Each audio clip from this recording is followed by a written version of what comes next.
better team if we came up and represented ourselves.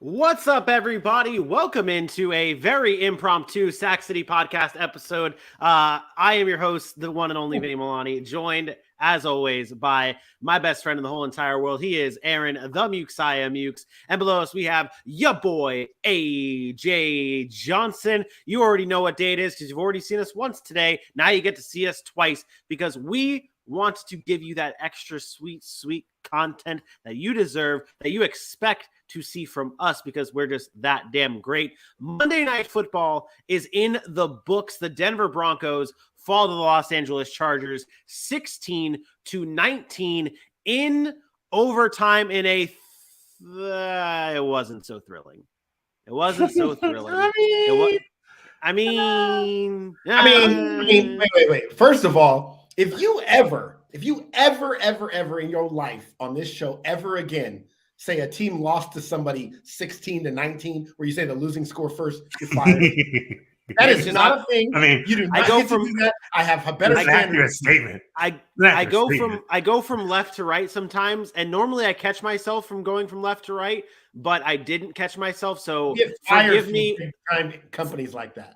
At least you didn't say the Chargers won 16-19. No, I'd rather have that. You just don't say the bottom, the score that's less first, ever. Well, first of all, this is why I want to stay behind the camera. And second of all, I am behind the camera 99% of the time, except for right here. But either way, we had a football game. We had a Monday night game between the Chargers and the Broncos, where the Chargers won 19-16 in overtime on the injured leg of one Dustin Hopkins, who was falling down all game long because he literally might have a broken leg, but he ended up beating the Broncos with the Chargers there. This was two teams coming into today that was not living up to expectations that were set on at the beginning of the season. Aaron, I'll go to you first here. What are your takeaways from the Broncos side of things in a losing effort? Ew. Let's ride. What happened to let's win? What the hell is wrong with the Denver Broncos, and specifically, what the hell is wrong with Russell Wilson? We told you last week, and I've been reading the YouTube comments. I haven't responded because, honestly, I don't feel a need to. Nobody is saying anything. We're talking about, just wait. It's a new system. It's new this. It's new that. Did he forget how to throw the football? Did he forget how to be accurate? Those things haven't changed. He played in the NFL for 9 seasons, whatever it is. And yet he looks to be disheveled and like he doesn't have it anymore. The play calling is atrocious. I don't know why all of a sudden Nathaniel Hackett can't call plays. Maybe they just need to move him to offensive coordinator and bring in a different head coach, because this isn't working. This is not working. Kudos to those people early on, Vinny, who kind of saw this and just weren't buying that it was going to get fixed, because right now it doesn't look like it's going to get fixed. I keep saying week after week, I eventually think it works out because he's a good enough player. But at the end of the day, the Broncos just aren't it. Neither are the Chargers. I'm not here to praise the Chargers either. And, we talked all offseason about these teams, and they've fallen way short. And I'm not surprised because it's the NFL, but I am disappointed in both quarterbacks. Justin Herbert, Russell Wilson played not very good on a Monday night. It was bad football. It really was. Oh, way overhyped. Yeah. We did it ourselves. I will, and you gave me credit for not being on, like, seeing within the Broncos and not buying what they had and it coming true. This is where I was wrong. I had everyone in the AFC West with double-digit wins, and I feel like an absolute clown for that right now because of the way everything is playing out. And Aaron, you did say that was a little bit too much, But on the Russell Wilson side, he finishes the day 15 of 28, 188 yards and a tutty. Most of those yards and most of those great things came from just the first quarter alone. The rest of the game, he was not very good. At one point, they brought up a stat where he only had 72 yards from the first quarter on to the fourth quarter. I did not see what it was updated from overtime, but not a good game from Russell Wilson. But Aaron, you brought up Justin Herbert here. AJ, I'm going to go to you on the Chargers side. This is a team that, again, another one who had high expectations, not living up to it. What do you see from the Chargers here? Because it was before, like, they played the Chiefs, they played him close, it was a good game, but Justin Herbert got hurt. And then they lost to the Jaguars in a not a great effort. And we're like, okay, maybe Justin Herbert's hurt, and that's where we can play it on. It's not hurt anymore. This team is not as banged. There's some injuries on this team, but they're not performing well. What did you see from them tonight that's standing out to you? I mean, unfortunately, it's not really on the offensive side of the ball. We were quick to give Justin Herbert his flowers, and granted, he plays well normally. This game wasn't one of it, but he is up against a very good defense in the Denver Broncos who made great adjustments. For me, at least tonight, for the Chargers, it was on the defensive side of the ball and the adjustments that they made. You know, you brought up the stats about Russell Wilson. He started the game 10 for 10, had a touchdown. Greg Dulcich was looking good. The rest of the game, he goes 5 for 18 and a little over 70 yards. And that's because the Chargers were making the adjustments they needed to. They were getting in the backfield. They were pressuring him. They were confusing him. They were getting him to the point where even when he had reads, he was still too worried about making the throw because the defense of the Los Angeles Chargers, the secondary and specificity, Asante Samuel and whatnot, were making the plays to keep him from doing the things that he knows he needs to do. There are multiple plays I saw where they gave him bailout routes, where you had a tight end run to the middle of the field, turn around, and that's your check down, and he would still not make that throw because he was too afraid to do it. When you have players like a Cortland Sutton, like Jerry Jeudy, the route runner he is, KJ Hamler, the deep threat he is, even the beautiful long ball he had to him was a horrible throw, and it cost you a touchdown. So it's just not there on Russell Wilson's side. And if you can have the Chargers and the secondary that they have make the plays they did, you see it week in, week out. People are taking Russell Wilson out of the game. And even on the run side today, they were able to hold Austin Eckler to 36 rushing yards and on 14 attempts. So they stepped up in a big way today on Monday night. I don't know how much of that will transpire to their next game next Sunday or whatnot. But I'm sure it's something they'd like to build off of, especially in the run game. I've spoken about what I think their secondary is capable of when they mesh together. I don't think this had anything to do with the Chargers defense. Nothing. This is the same Denver offense we've seen all year. Every team has done this to Denver. It's not new. We just watched the Chargers defense give up 200 yards rushing last week to Nick Chubb and them, and then come in today and Melvin Gordon's on the bench. Russell Wilson completes one pass for 2 yards on the last 5 possessions of Denver's offense. Last 5 possessions of the game, he had 1 completion for 2 yards to Mike Boone. This is a broken whatever it is. I don't even want to call it an offense. It's not an offense. It's easy to play defense against Denver because they don't do anything. And then on the other side, for the Chargers, yes, they were able to get pressure on Russell Wilson, but I can't look at this game and be impressed with either one of these teams. Neither one of these teams are ready to compete with the big boys in the AFC. And I felt this way all along about the Chargers. I did not feel this way about the Broncos.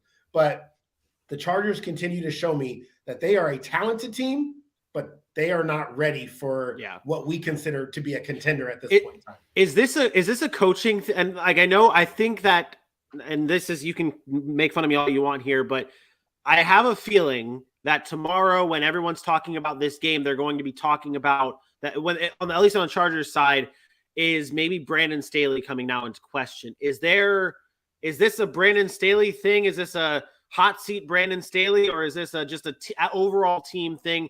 Give them some time to figure it out and let them keep building and growing, is this? What do you really want? What do you want Brandon Staley to do? Stop the run? I don't. Sometimes it just boils down to the players aren't doing their job. Like, we can talk about coaching till we're blue in the face.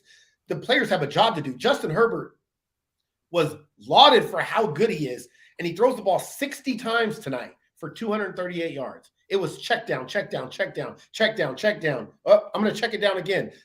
Austin Eckler, 10 catches. Josh Palmer out of the slot basically the entire game. Him and DeAndre Carter, check down. That is not an offense. That is what defenses want you to do. I talked about this the other day. If you tell a defense, hey, Justin Herbert's going to throw 60 times, going to have 238 yards and no touchdowns.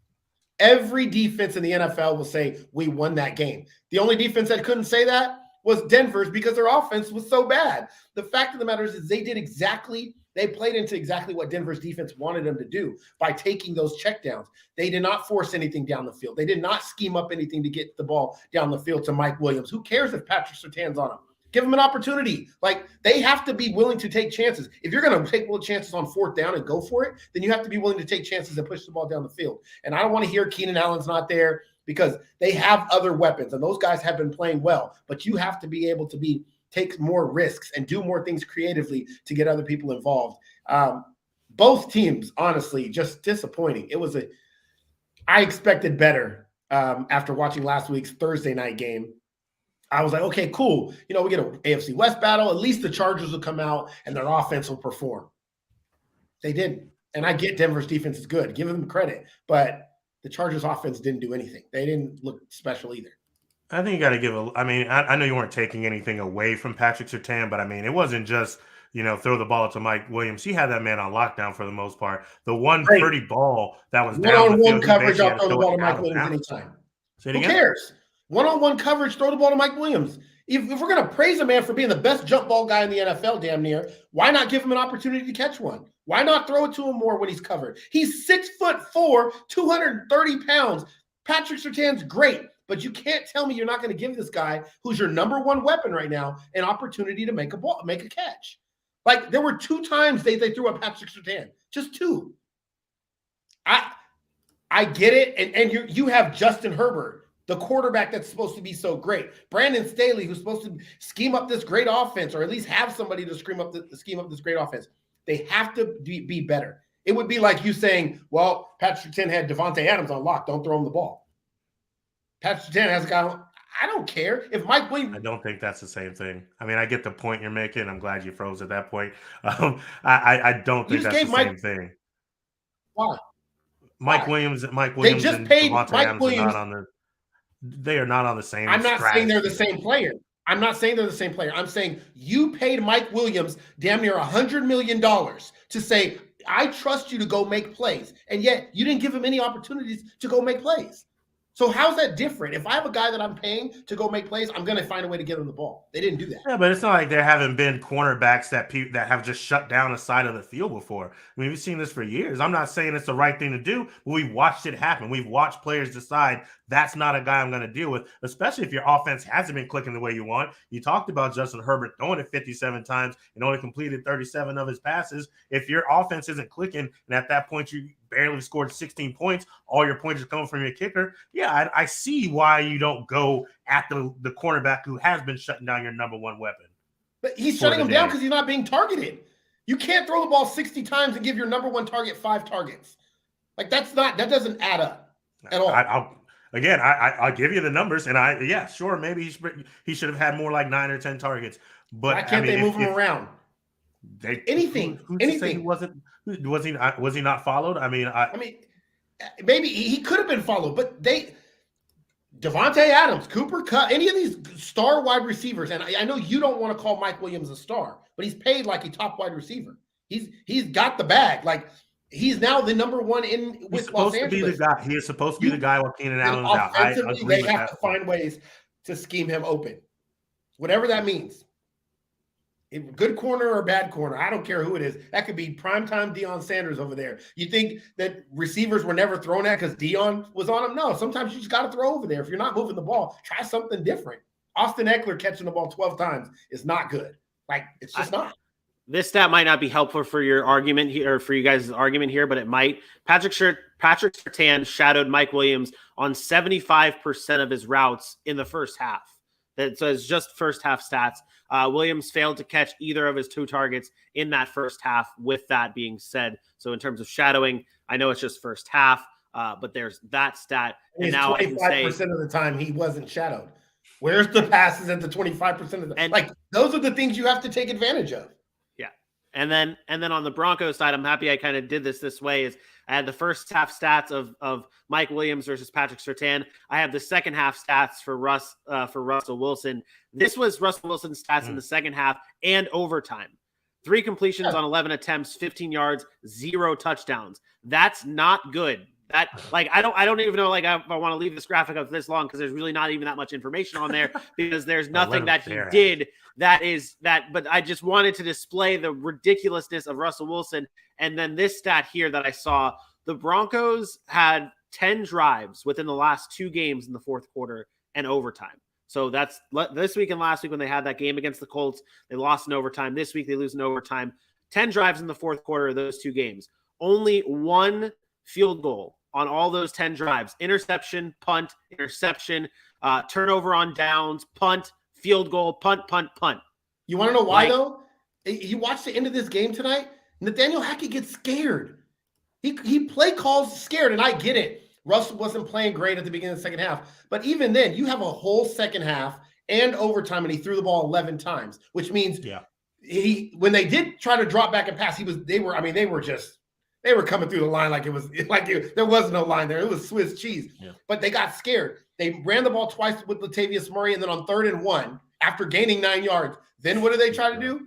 Instead of running the ball on 3rd and 1, they decide to throw. He was outsmarting himself instead of just running the game plan. I don't know. To me, these coaches, both of them, Staley and Hackett, coach scared. And you have 2 superstar quarterbacks. I'm just so disappointed in both these teams. It's ridiculous. It's a wasted talent offenses from what I have seen through 6 weeks. Yeah. So now the Chargers, they move on to, let's see, what is their record now? What are they, 3-3 now? Chargers 3-2. Yeah. No, Chargers are 4-2 now. Oh, 4-2. The Chargers are 4-2 now, and the Broncos are now 2-4.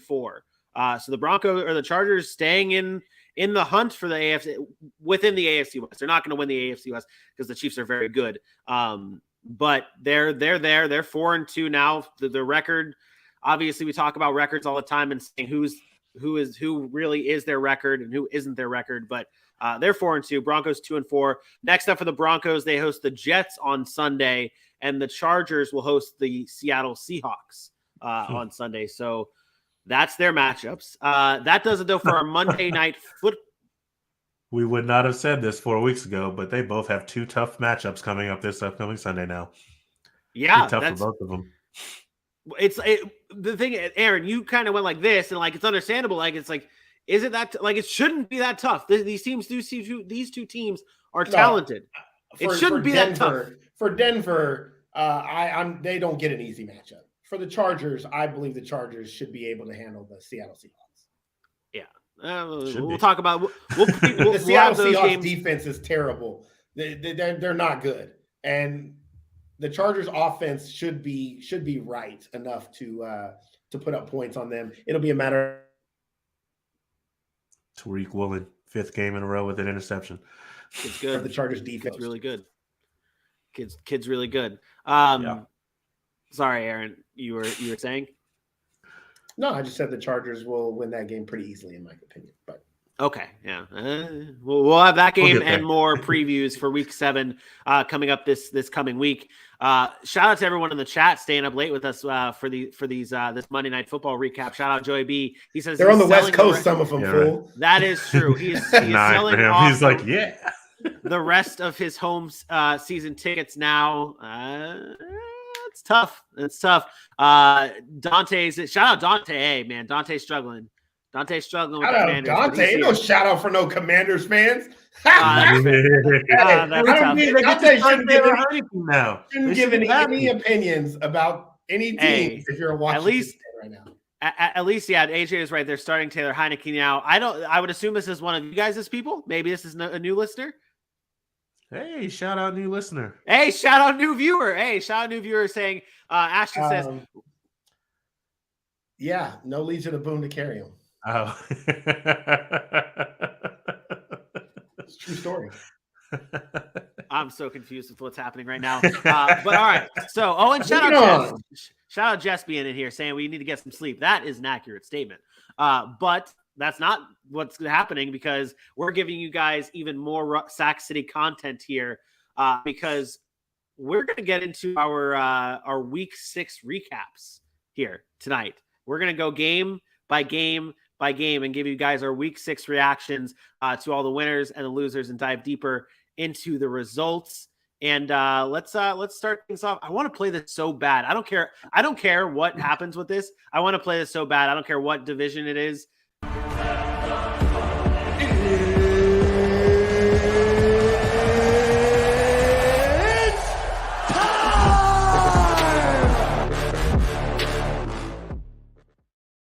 I wish I was. I wanted to hit the. I wanted to get up and hit the Mike Gesicki infinity time frame gritty.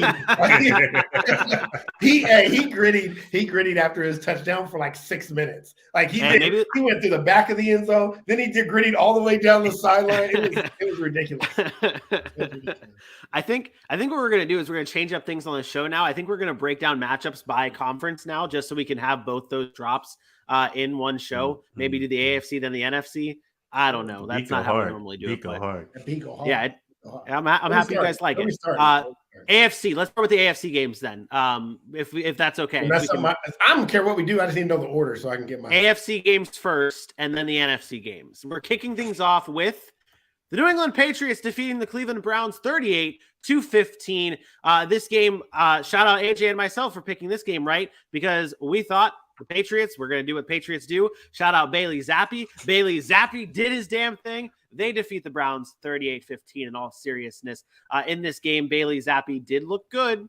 And we talked about it on Monday's show, that the quarterback controversy, it might not be talked about as much, but maybe it should be talked about more, Aaron. I mean, it might not. It should be. It absolutely should be. I'm going to take another victory lap. I'm not getting up out of my chair right now because I just ate.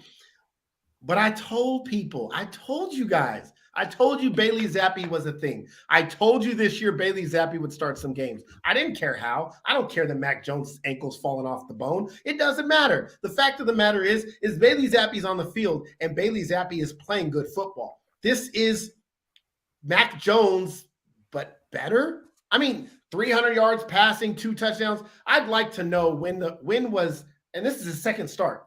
When was Mac Jones' first 300-yard game?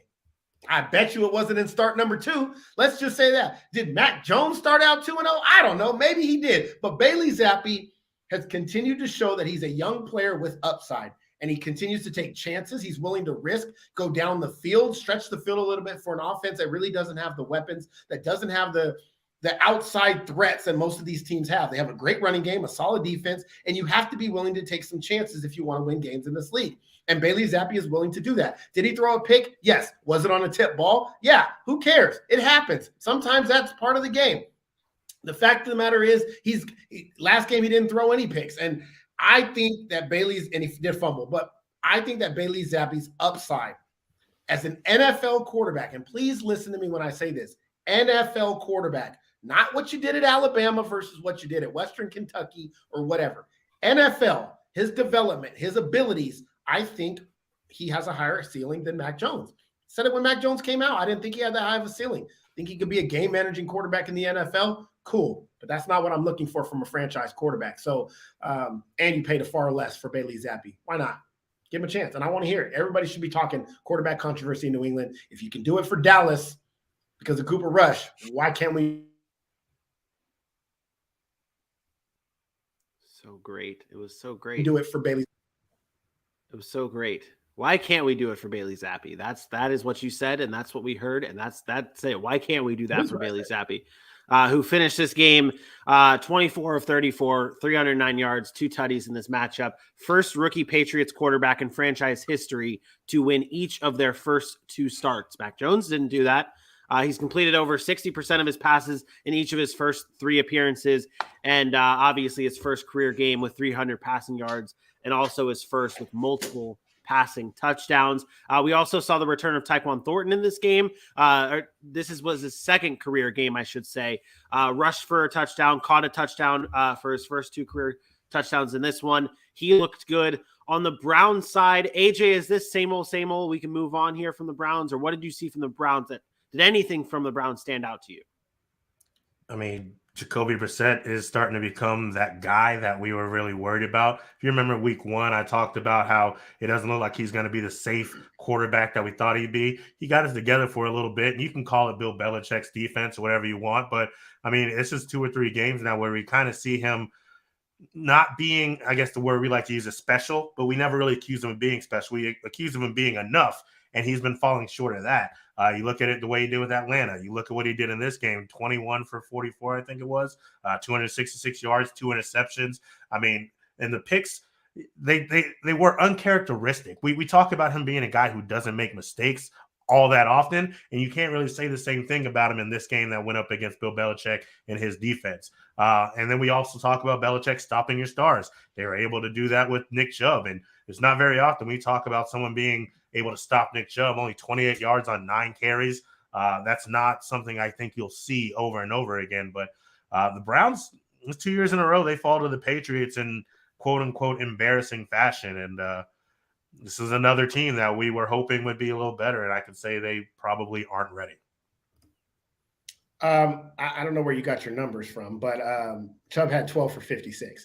And I'll say this loss is on Stefanski. He did not give the ball to Nick Chubb and Kareem Hunt enough. I said coming into this game, if they wanted to beat the New England Patriots, they would have to run the football. They had a total of 16 carries between the two of them.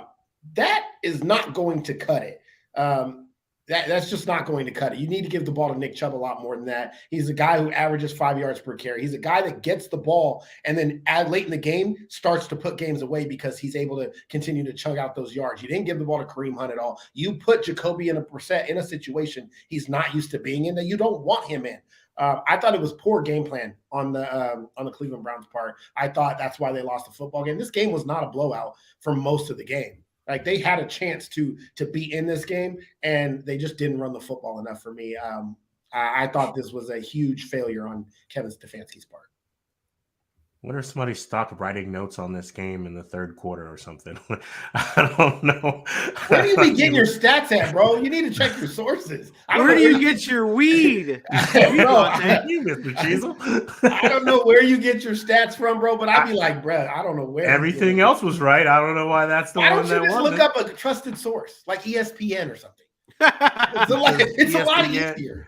But yeah, because I like to have, like you always say, context as well. So yeah, I look up numbers over here, and then I look up context over here, then I put it all together with my own thought process. And this was where I was. So why don't I have ESPN over here and whatever other context you have over here? I'm trying to stop doing this. I'm trying to stop doing this while I'm talking to y'all. I don't even look at you guys. I'll be honest. I don't look at you guys. I got 9 tabs up right now. 9 tabs. And I'm never on the StreamYard tab, hardly ever. So I have PTSD. Yeah, in my old place, if I pulled up another screen, I freeze for an hour. So like that's true. That did happen. Well, I freeze all the time. I freeze all the time now. Also true. But I also got the right numbers. So we'll have to find a balance of this. We'll have to find a balance of this. Either way, the Patriots defeat the Browns 38-15 to move on to 3-3. Browns move to 2-4. The Patriots will host the Bears next week on Monday Night Football, when the Browns will travel to Baltimore to take on their AFC North rival in the Ravens. The next game that we're covering, it's the Jacksonville Jaguars.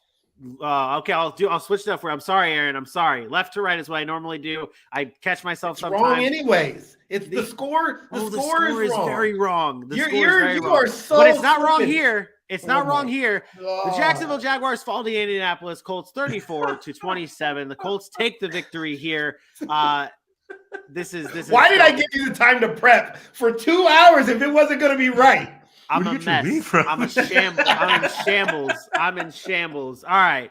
The Colts defeat the Jaguars here 34-27 after falling behind 14-3 to start the game. The Colts are able to finish strong. Their final 5 drives of this game, an 8-play touchdown, a 9-play field goal, a 10-play touchdown, a 9-play touchdown, and an 11-play touchdown. They were controlling the ball. They were controlling this game towards the end and finishing off drives with points, which we have not seen from the Indianapolis Colts all season long.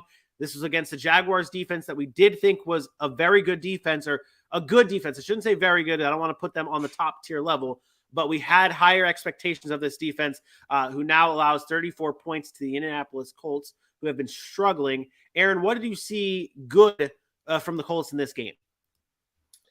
I mean, Matt Ryan played well. I thought Matt Ryan played well for the most part. I'm not going to say that I wasn't disappointed in the defense of the Jacksonville Jaguars, but this is something that I think is a red flag.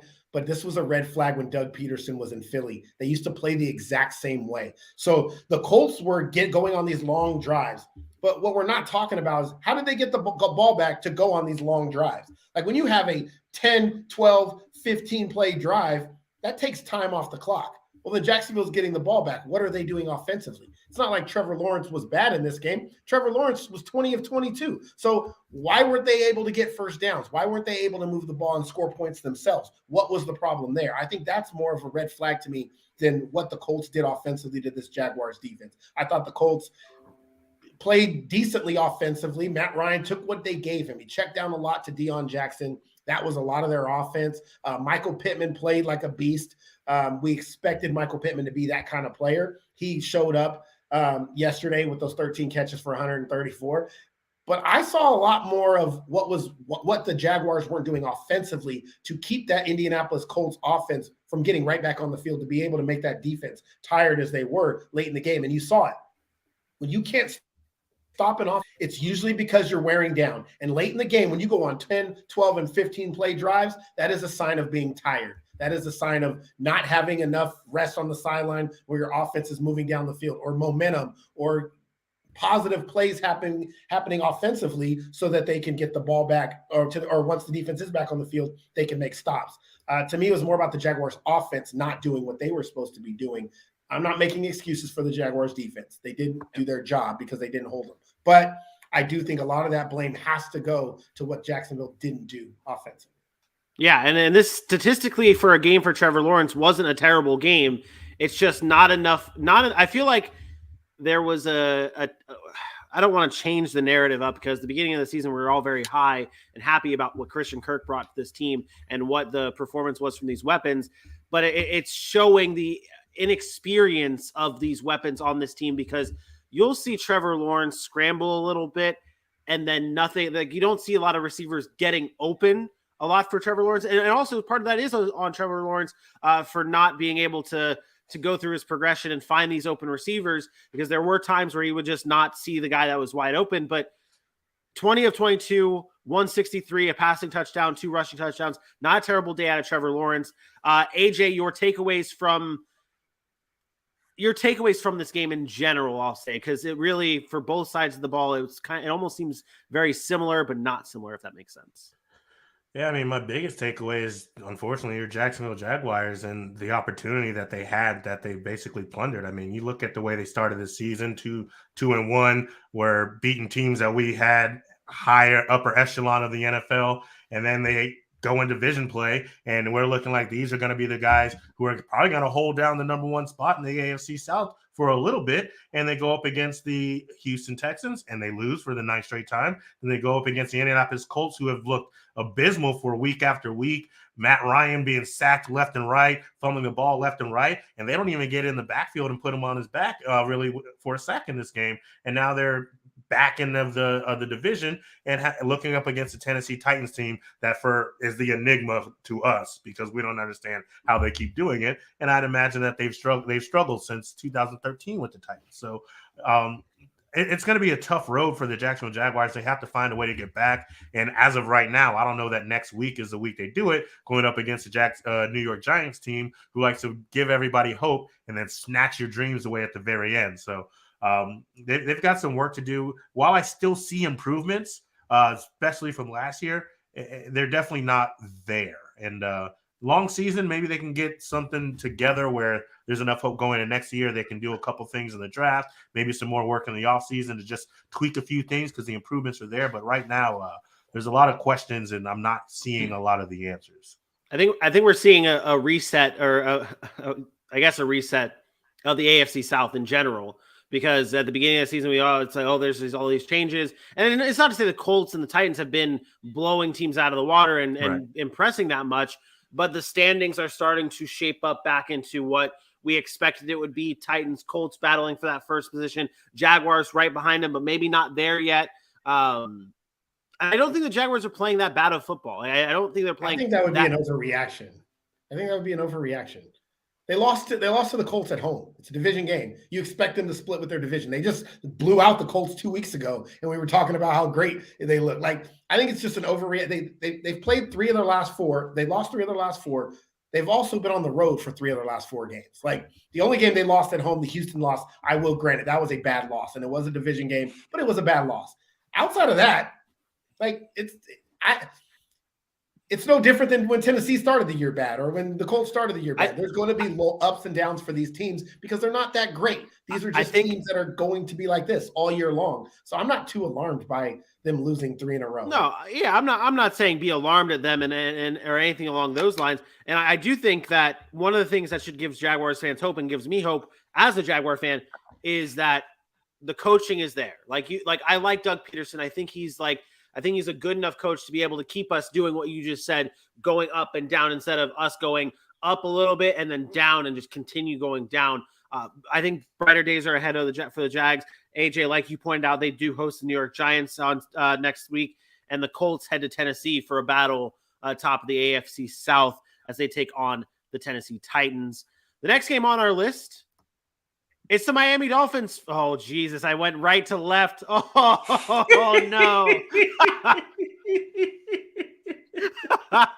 He's in my head. I'm rattled. The Minnesota Vikings defeat the Miami Dolphins 24-16, snapping that home win streak of the Miami Dolphins there at 8. The Vikings come in, take care of business. Aaron, you were critical on the Dolphins last week after their brutal loss to the Jets. Now they come back. Now they're home, lose to the Vikings in this fashion. What have you seen from the Dolphins, and are you continuing to fall down and further on the Miami team? No, I'm now excited for them. I'm excited that, they have hope. But I want to say this, and I mentioned it on, I was going to say yesterday's show, but this morning's show, I mentioned on this morning's show, I want everybody who was down on Tua to apologize. I want everybody to apologize to Tua Tagovailoa. The fact of the matter is they were 3-0 with him, 0-3 without him. They look like a better offense with him. They don't look very good without him. He's won games. We give credit to Jimmy Garoppolo and Mac Jones and Kirk Cousins and anybody who wins games. We're so quick to say, oh, well, they win games. They win games. We don't do that with Tua. Tua, I believe, is 16 and I want to say like 16-7 or 16-8 as a starter in this league. Why doesn't he get credit? Why do we continue to refuse to give him the credit? Meanwhile, Justin Herbert gets credit. He's under 500 as a starter or right at 500 as a starter. Other quarterbacks, Kyler Murray, we still give credit to him, and he hasn't been very good lately. There's just something, a stigma about Tua that people don't want to acknowledge. Yeah, he's left-handed. Yeah, it doesn't look pretty all the time. But the man wins football games. It probably is because he's left-handed. I literally saw pictures the other day of people being like, hey, this looks much better if you just flip the picture around or flip the video around, and people are flipping. I'm one of those people. I don't like left-handed quarterbacks. I believe that left-handed quarterbacks can't really succeed in the NFL. History says they can't really. Outside of a couple of people, there really hasn't been many left-handed quarterbacks. Steve Young, Mark Brunell. Hey, man, shout out Mark Brunell. I can't think of any off the top of my head. But to the Tua point, wasn't Michael Vick left-handed? Was that a thing? Yeah, Michael Vick, of course. He was left-handed too. But he wasn't that successful either. So, I mean, he wasn't. Thrower of the ball. I mean, he was great, like in his own right, but he wasn't as successful as we're talking. I just think people need to give Tua his due and just recognize like this person was drafted where he was drafted. He's performed. He's won games, and they were 3-0 with him before his, he was on the ground with the concussion. So they get him back next week. They go play Pittsburgh. I think this is a good spot for Miami. They're 500. It happens, but many teams in the league are 500 right now. 4-2, 3-3, 2-4. There are a lot of teams like that. They're fine. I think they go Sunday night, get a win against Pittsburgh, and they'll be right back. They'll be right back to their ways as long as Tua stays healthy. That's the real question. And I don't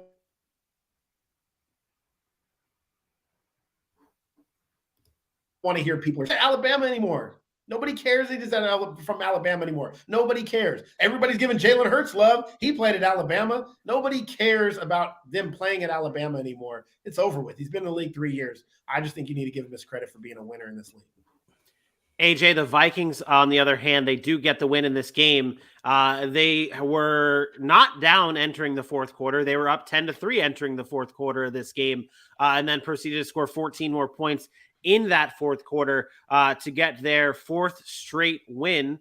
This is a team that we've all kind of said, I don't know if these guys are a 5-1 team, but facts are facts. They are a 5-1 team. What have you seen from them? And what did you see from this game that you liked? I mean, they've stuck true to who they are. I mean, this for the first time, really, you start to see the run game really take hold. And granted, it wasn't easy by any means. If you look outside of that 53-yard run from Dalvin Cook in the fourth quarter, it was tough sledding for him, to be honest. This defense for Miami played very good on them. It took 2 big plays that accounted for almost 40% of their offense in the entire game. For the Minnesota Vikings, but their offense, that's what they stick to. Kirk Cousins doesn't have to do too much anymore. When you have these weapons like a Justin Jefferson, who still found a way to get his catches, when you have a Dalvin Cook, who, if you just be patient, if he's not finding his success early in the game, he will get there. They're able to keep this going, and they're benefiting from a division right now that's kind of reeling. I mean, someone may spell out the words relax for a certain team, but it's kind of hard to do so right now. So they don't have too many worries in their division right now, and it kind of allows them to play with house money because they know how quick that can turn around. But watching this offense, and maybe Kevin O'Connell's not going to get Kirk Cousins to 5,000 like I was hoping, but they are staying true to what they know how to do and how they do it successfully. So this offense is going to keep people going. What? Are you still maybe not going to get him to 5,000? I forgot he doesn't understand sarcasm. Dude threw for 175 yards. I just want I hate doing this because I don't want to be the guy that comes in here and bashes a 4-1 football team. Like, the Vikings deserve to be 4-1. They've played good enough to win games. 5-1. 5-1, whatever it is. Where's the special? Where's the special? What is Kevin O'Connell doing that is making them different than what they were before? I'm still waiting for that answer. I don't know. Oh, you're frozen. Oh man, we're gonna be waiting for that one.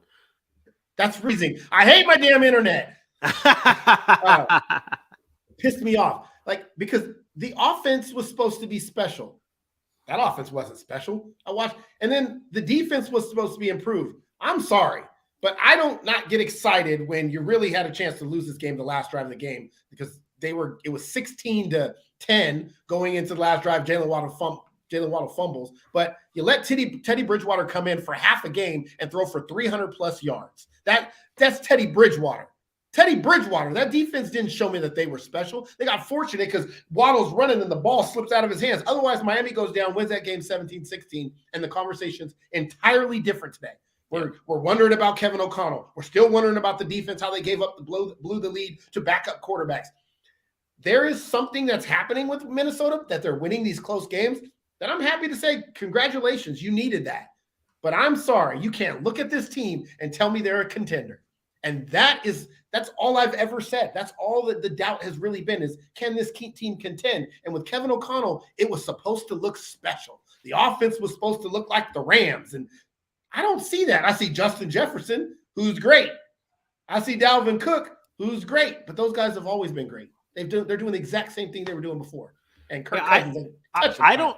I think this team, I see what you're saying, and honestly, I'm going to pull up the schedule in just a moment and get your thoughts on it. But it's obvious that what they're doing differently right now is they are winning. They've been difference. Very fortunate. And you're right. They're winning, and that's the biggest difference from what we've seen from last year to this year. And nothing is standing out in terms of what you're seeing on the field from last year to this year. But again, they're just finding ways to win. Is this one of those situations though, where you see they just find ways to win, and maybe we don't see it during the regular season where it's okay, this team is a fraud team.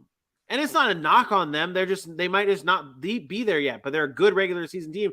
When you see it in the playoffs, when they're matched up against the teams that can finish the job, they might not be so lucky. I mean, you look at their schedule here. They're going on their bye next week. Then they have Arizona, the Commanders. That Bills game, Aaron, that's probably the telling sign of where the Minnesota's at, right? I mean, I put it this way. Minnesota, I don't look at any of these games and say, oh yeah, Minnesota's winning that game. I don't think the Arizona game next week, D-Hop's back. Well, is it going to next week respect. Arizona? Come on, put some respect. They go to Washington. Let's I don't care. Taylor Heineke's there. He's a much better quarterback than Carson Wentz is for that team. I'm serious. I don't look at these games and say, oh yeah, Minnesota's winning that game for sure. I don't. I just don't know, because I've watched them play bad against Chicago. I've watched them almost lose games to New Orleans, Chicago, Miami, and yes, they pulled those games out, and that's what you have to do in the NFL. You have to win those one-score games. I give them all the credit for that. They're up there in my power rankings, but I'm no longer talking about these 5-1 teams and 6-1 teams that ends up happening next week or whatever. I'm not looking at them. Are they good enough to win games? I'm going to have to start questioning whether they are Super Bowl contenders or not. And right now, I don't know anybody that can look at Minnesota and say that's a Super Bowl contender. Go ahead, AJ. Would you take? Let me ask a quick question for both of you. Would you take Dallas or Minnesota right now? Dallas. I take Dallas. Yeah, I take not a question. Take Philly or Minnesota? That's not close. It's Philly, yeah. So in the NFC, I will say the only saving grace is, to AJ's point, that NFC North is bad. But guess what? NFC West ain't that great either. NFC South ain't that great either. Let me ask you this. Let me flip the script here. Not flip the script. This is actually how the script is supposed to go. I'm supposed to ask these questions here. Would you take the Packers where they're at right now? What are they, 3-3? Would you take the 3-3 Packers over the 5-1 Vikings? Crazy to say this. If tomorrow the Vikings and Packers played in the playoff game, I'd take the Packers. Yeah, I don't. But if they played the regular season game the way the Packers are playing right now, Minnesota probably beats them. Like, that's how I feel. Tampa Bay, as bad as they played, put them in the playoffs with Minnesota. Who are you taking? I think in the playoffs, the defense would be the difference, though. I mean, I know we're going to get into it, but that offense for the Packers right now, man. Yeah, man. Well, that's the thing. You trust that those teams who have been there before figure it out. But that's kind of what I wanted to ask that question, because it kind of sums it all up right there. Yeah. With the Vikings, at least, because they're almost like the Dolphins of last year. Remember, and you guys got on me for this, of thinking and not buying into what the Dolphins were doing last year. But that win streak that they went on wasn't really against playoff teams. The Vikings win streak right now, it's not really against playoff teams. You got the Bears, you got the Lions, you got the Saints, and now you have a Dolphins team that, that's a playoff team, but not without Tua. That team's not a playoff team without Tua. That team's not a playoff team without Tua. No, they're not, in my opinion. So it's a similar situation there. But either way, they did get the win. Not to completely shit on them, which go ahead, shit on them. You're right. But it's the one opponent they played that's good is Philly. Yes, they lost. It's being honest. It's being honest and factual about what's happening here. Vikings fans, if you don't like it, let us know in the chat. Either way, you guys have a bye next week, and the Dolphins will host the Pittsburgh Steelers on primetime. That's a primetime game. Steelers and Miami Dolphins. That'll be a fun one to watch. Hopefully, Tua can be healthy for that game. Primetime's late this year. Yeah, they've already said Tua should be back week 7. That's good. We'll at least see Tua back at this game, so that'll be exciting. The next game on our list, speaking of the Pittsburgh Steelers, we're going to go to them. They defeat the Tampa Bay Buccaneers 20-18 and pull off the upset that no one had in their book. I would like to meet the person who said that the Steelers would win this game, because I definitely did. And I thought the Steelers were only going to score like 10 points in this game. And they score 20 points in this game and win, snapping their 4-game losing streak. This is actually their first win without TJ Watt, like in like the time that he's been at. Like, every time TJ Watt hasn't played, they've lost, except for right here. They beat the Tampa Bay Buccaneers. Mitch Trubisky had to come in this game to replace an injured Kenny Pickett. He went 9 of 14, 9 completions on 12 attempts, 144 yards, and a tutty in this game. Aaron, what did AJ, let me go to you first here, actually. AJ, what did the Steelers do here that won them this game, or was it more so the Bucs beating themselves? No, I'm gonna give credit to the Steelers. I mean, you can credit. You talked about the Dolphins' win streak. Well, you can credit Brian Flores for coming back. Possibly. I mean, they found ways to apply pressure even without a TJ Watt. Cam Hayward's been underlooked at points and times, and he was able to get after it. Larry Ogunjobi was able to get after it. They made Brady uncomfortable. We talked about for weeks that Brady's patchwork line was supposed to give him problems, and it was going to be an issue. And there's been weeks where they didn't even give up a sack. They found ways to get it. Well, now the pressure was actually being applied. They found a way to protect that secondary that had no Minkah Fitzpatrick, that had none of their top 3 cornerbacks, as we talked about before this game. And they found a way to keep this offense uncomfortable. I did not see it coming at all. I thought Brady would do what Brady does against a team like the Steelers at this point in time that was reeling, and he wasn't able to do it. I credit them finding ways to get a little bit of extra pressure on that offensive line of the Tampa Bay Buccaneers and do what a lot of people don't do, and that's make Tom Brady uncomfortable. Yeah, and now I'm starting to see people, including Bailey, he's been blowing everyone up about Tom Brady might be showing his age. I don't know if I'm ready to buy into that narrative yet. But this was a game that we thought the Steelers or the Bucs would win. They did not. They have now lost 3 of their last 4 games. We talked about the Bucs a little bit earlier on in this morning show. Aaron, you get a second crack at talking about the Bucs and possibly sounding the panic alarm for this team. They definitely should be a little bit panicked. But they play in a division with the Falcons, the Panthers, and the Saints, who, as good as the Falcons have been playing, they're still the Falcons, and they still lost to Tampa Bay. Sorry. I don't know what's so funny. AJ, this is what's so funny about fans, man. Fans of teams are like AJ. Like they get excited for their average ass football teams. Like, cool, my team's gonna win some games. Cool, we're gonna do something for a little bit. But if you don't have a chance at a Super Bowl, then who the hell cares? Like, I'm not in it to go 9-8. No, I'm not in it to go 10-7. I'm not great. You know what Atlanta's gonna do? Atlanta's gonna go 9-8. And then they're going to get a shittier draft pick, which they can't make their team better. Like, what's the point of doing that? Oh, no. But you know what? Every single person in the world had us at 2-15. Who cares? Oh, great. You proved Aaron Lewis and Adam Schefter wrong. Who gives a shit? No. Because you said if you're not going to win a Super Bowl and blah, blah, blah, what the hell do you even care for? Sir, when you know that's the case starting, I'm still going to enjoy my damn team. It's fan. You are a fan. You enjoy your team. Fans are stupid. Yeah. So I'm not supposed to ever be happy about them? Then why even like the game? That's dumb. That's a dumb thing. I'm not saying you can't cheer for your team. I'm saying when you get excited that your team is 3-3. That's super happy. Well, I'm sorry. I can never be excited about average. This team was supposed to be the 32nd ranked team, not win a game, be the worst ever.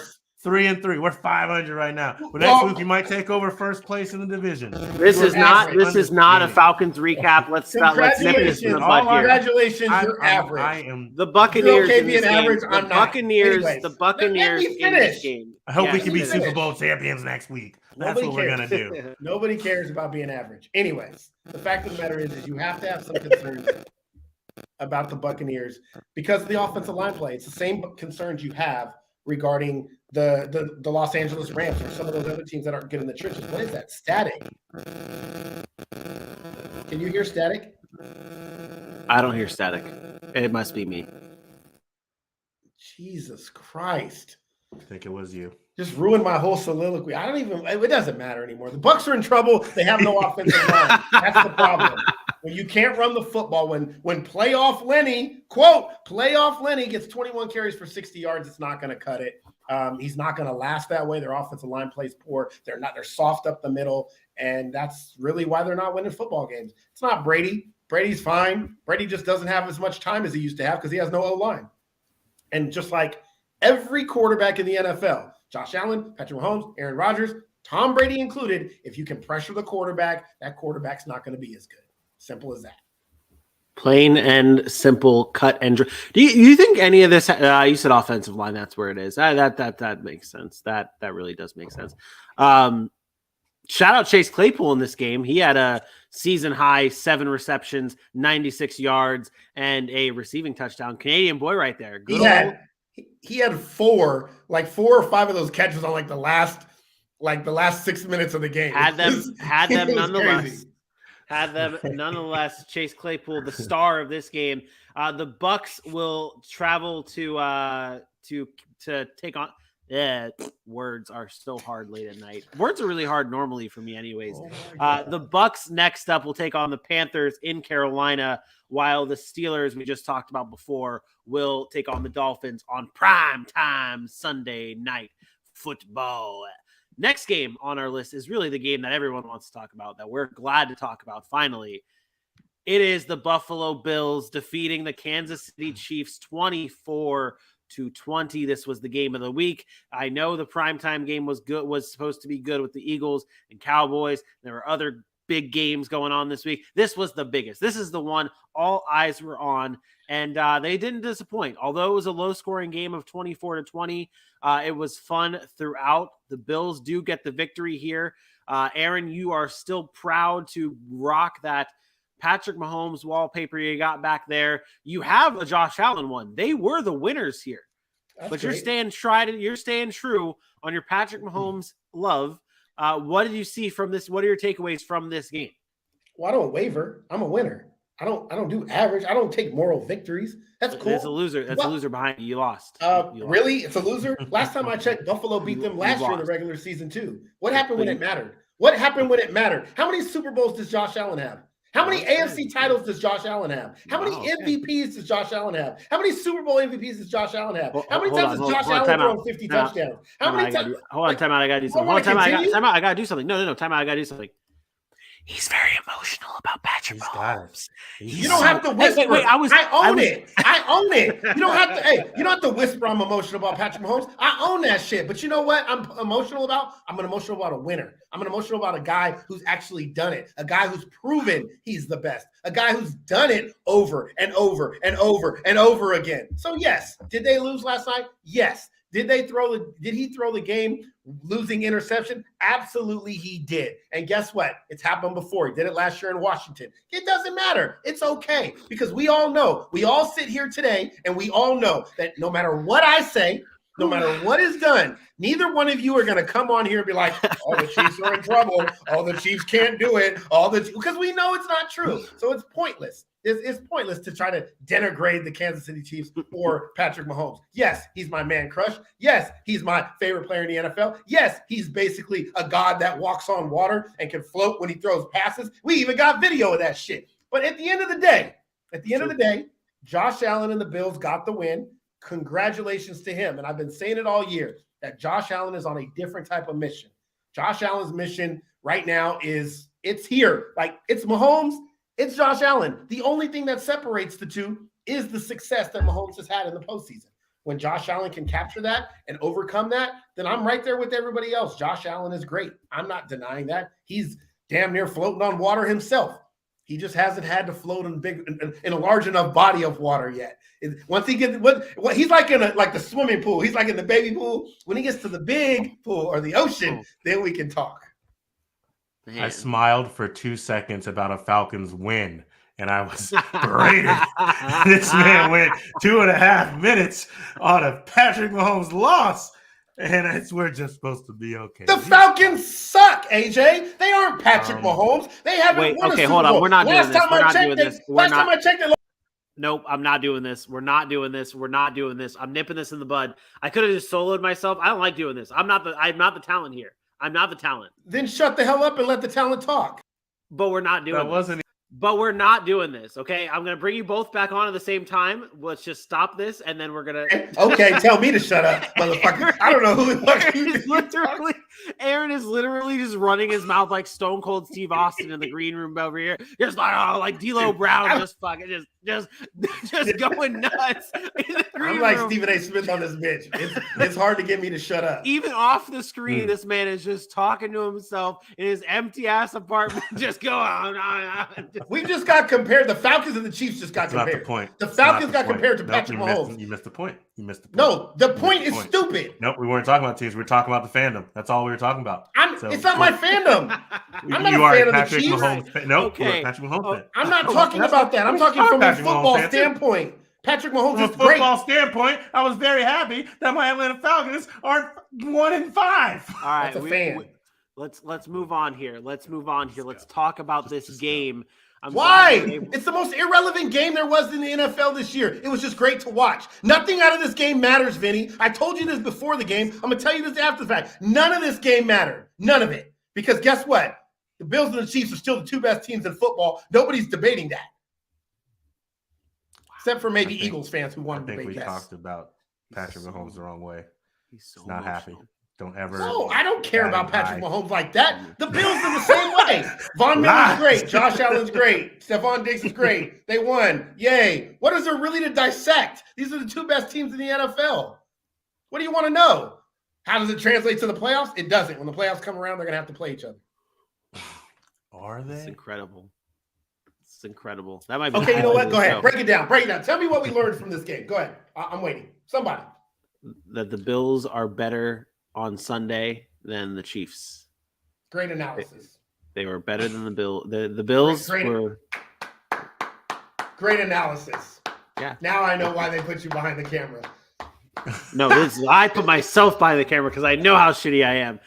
No, okay. Let's, in all seriousness, though, to talk about the game itself, just to notes about the game, just to give a little bit of insight. The Bills were down by 3 with 5:31 remaining in this game. They went 76 yards in 12 plays for the game-winning touchdown. That was a standout drive, in my opinion. That drive right there was a really telling sign that maybe this. I know, Aaron, you said it changes once the playoffs roll around, but this Bills team seems different. Talked about Von Miller on Friday having to have an impact game. He did 2 sacks here, another multi-game sack. We talked about him in the Rams game. He did the same thing in this one where he was super impactful. AJ, did you have any thoughts on this game? Because I know that there was a lot going on. I mean, not outside of something you worry about. It's just, there's just interesting things to see. I mean, it's football, things happen.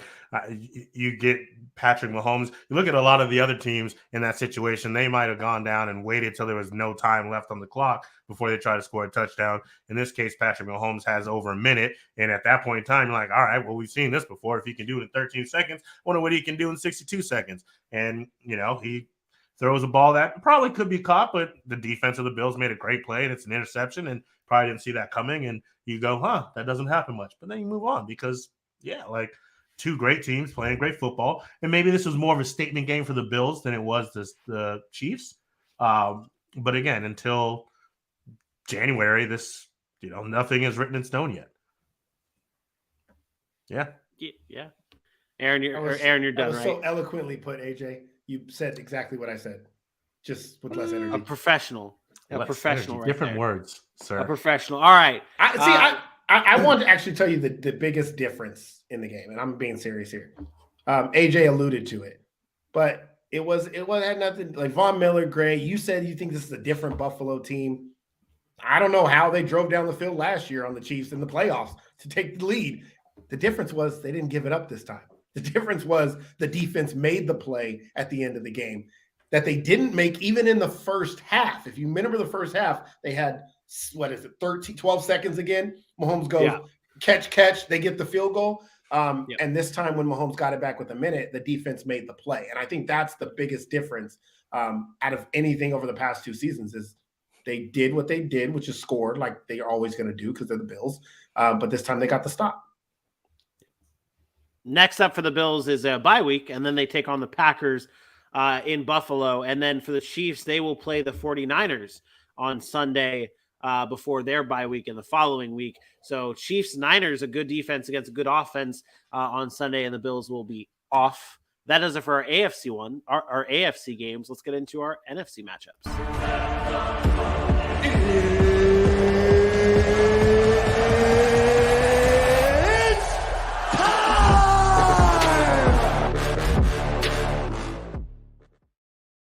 The Atlanta Falcons pull off the upset at home over the San Francisco 49ers, 28-14. I wish we didn't have to talk about the Falcons again, but we're going to have to. They get the win. The reason why I didn't want to talk Falcons is because you've already went on a long rant. No, that had nothing to do with the game. Like, no, I'm just aware relax. of that. Okay. You I'm know aware what? of You that. need to stop. Okay. Listen, we do these. I can't deal with this guy anymore. I don't know if I can Stop. do it. Can you please stop removing me from the studio when I have access to put myself back in? That's just dumb. We have 2.5 hour shows when we do recaps. We're at an hour right now. With the Monday, and this includes the Monday night preview. You're the one who has me up this late doing this shit. So you're going to listen to every fucking word that I have to say. Okay. This is what it is. Well. Number one, the Falcons conversation wasn't about the game. That was about AJ's fandom. I have insight to this game. I was there. I want to talk about this game. I think it's very important to talk about this game. So stop with all your little crybaby violin shit and get to your job and produce the show and tell us what questions you want to ask me. Let's go. Okay, well, I'm just gonna sit back now and cry because that hurt my feelings and reset everything. The Atlanta Falcons defeat the San Francisco 49ers 28-14 at home, pulling off the upset. Aaron, you were in attendance in the crowd for this game, or in the press box, I should say, for this game. You watched it firsthand. There seems to be a different environment now in Atlanta going on under Arthur Smith, and this season specifically. What are you seeing from the Falcons that's different here? They're committed. They're a team that is definitely committed to this style of football that Arthur Smith wants to play. He talks about competitiveness a lot. He mentions it basically every time we talk to him. It's competitive. It's competitive. It's whoever plays the most, whoever's the most competitive is going to be on the field. And we've seen that. And in turn, they've bought in. Like they have really bought into this system of run, and run some more, and then Marcus Mariota not make mistakes when it matters, and good things can happen. They played offensively. They played basically perfect football. Marcus Mariota was 13 of 14, only 129 yards with the 2 touchdowns, but he was efficient when they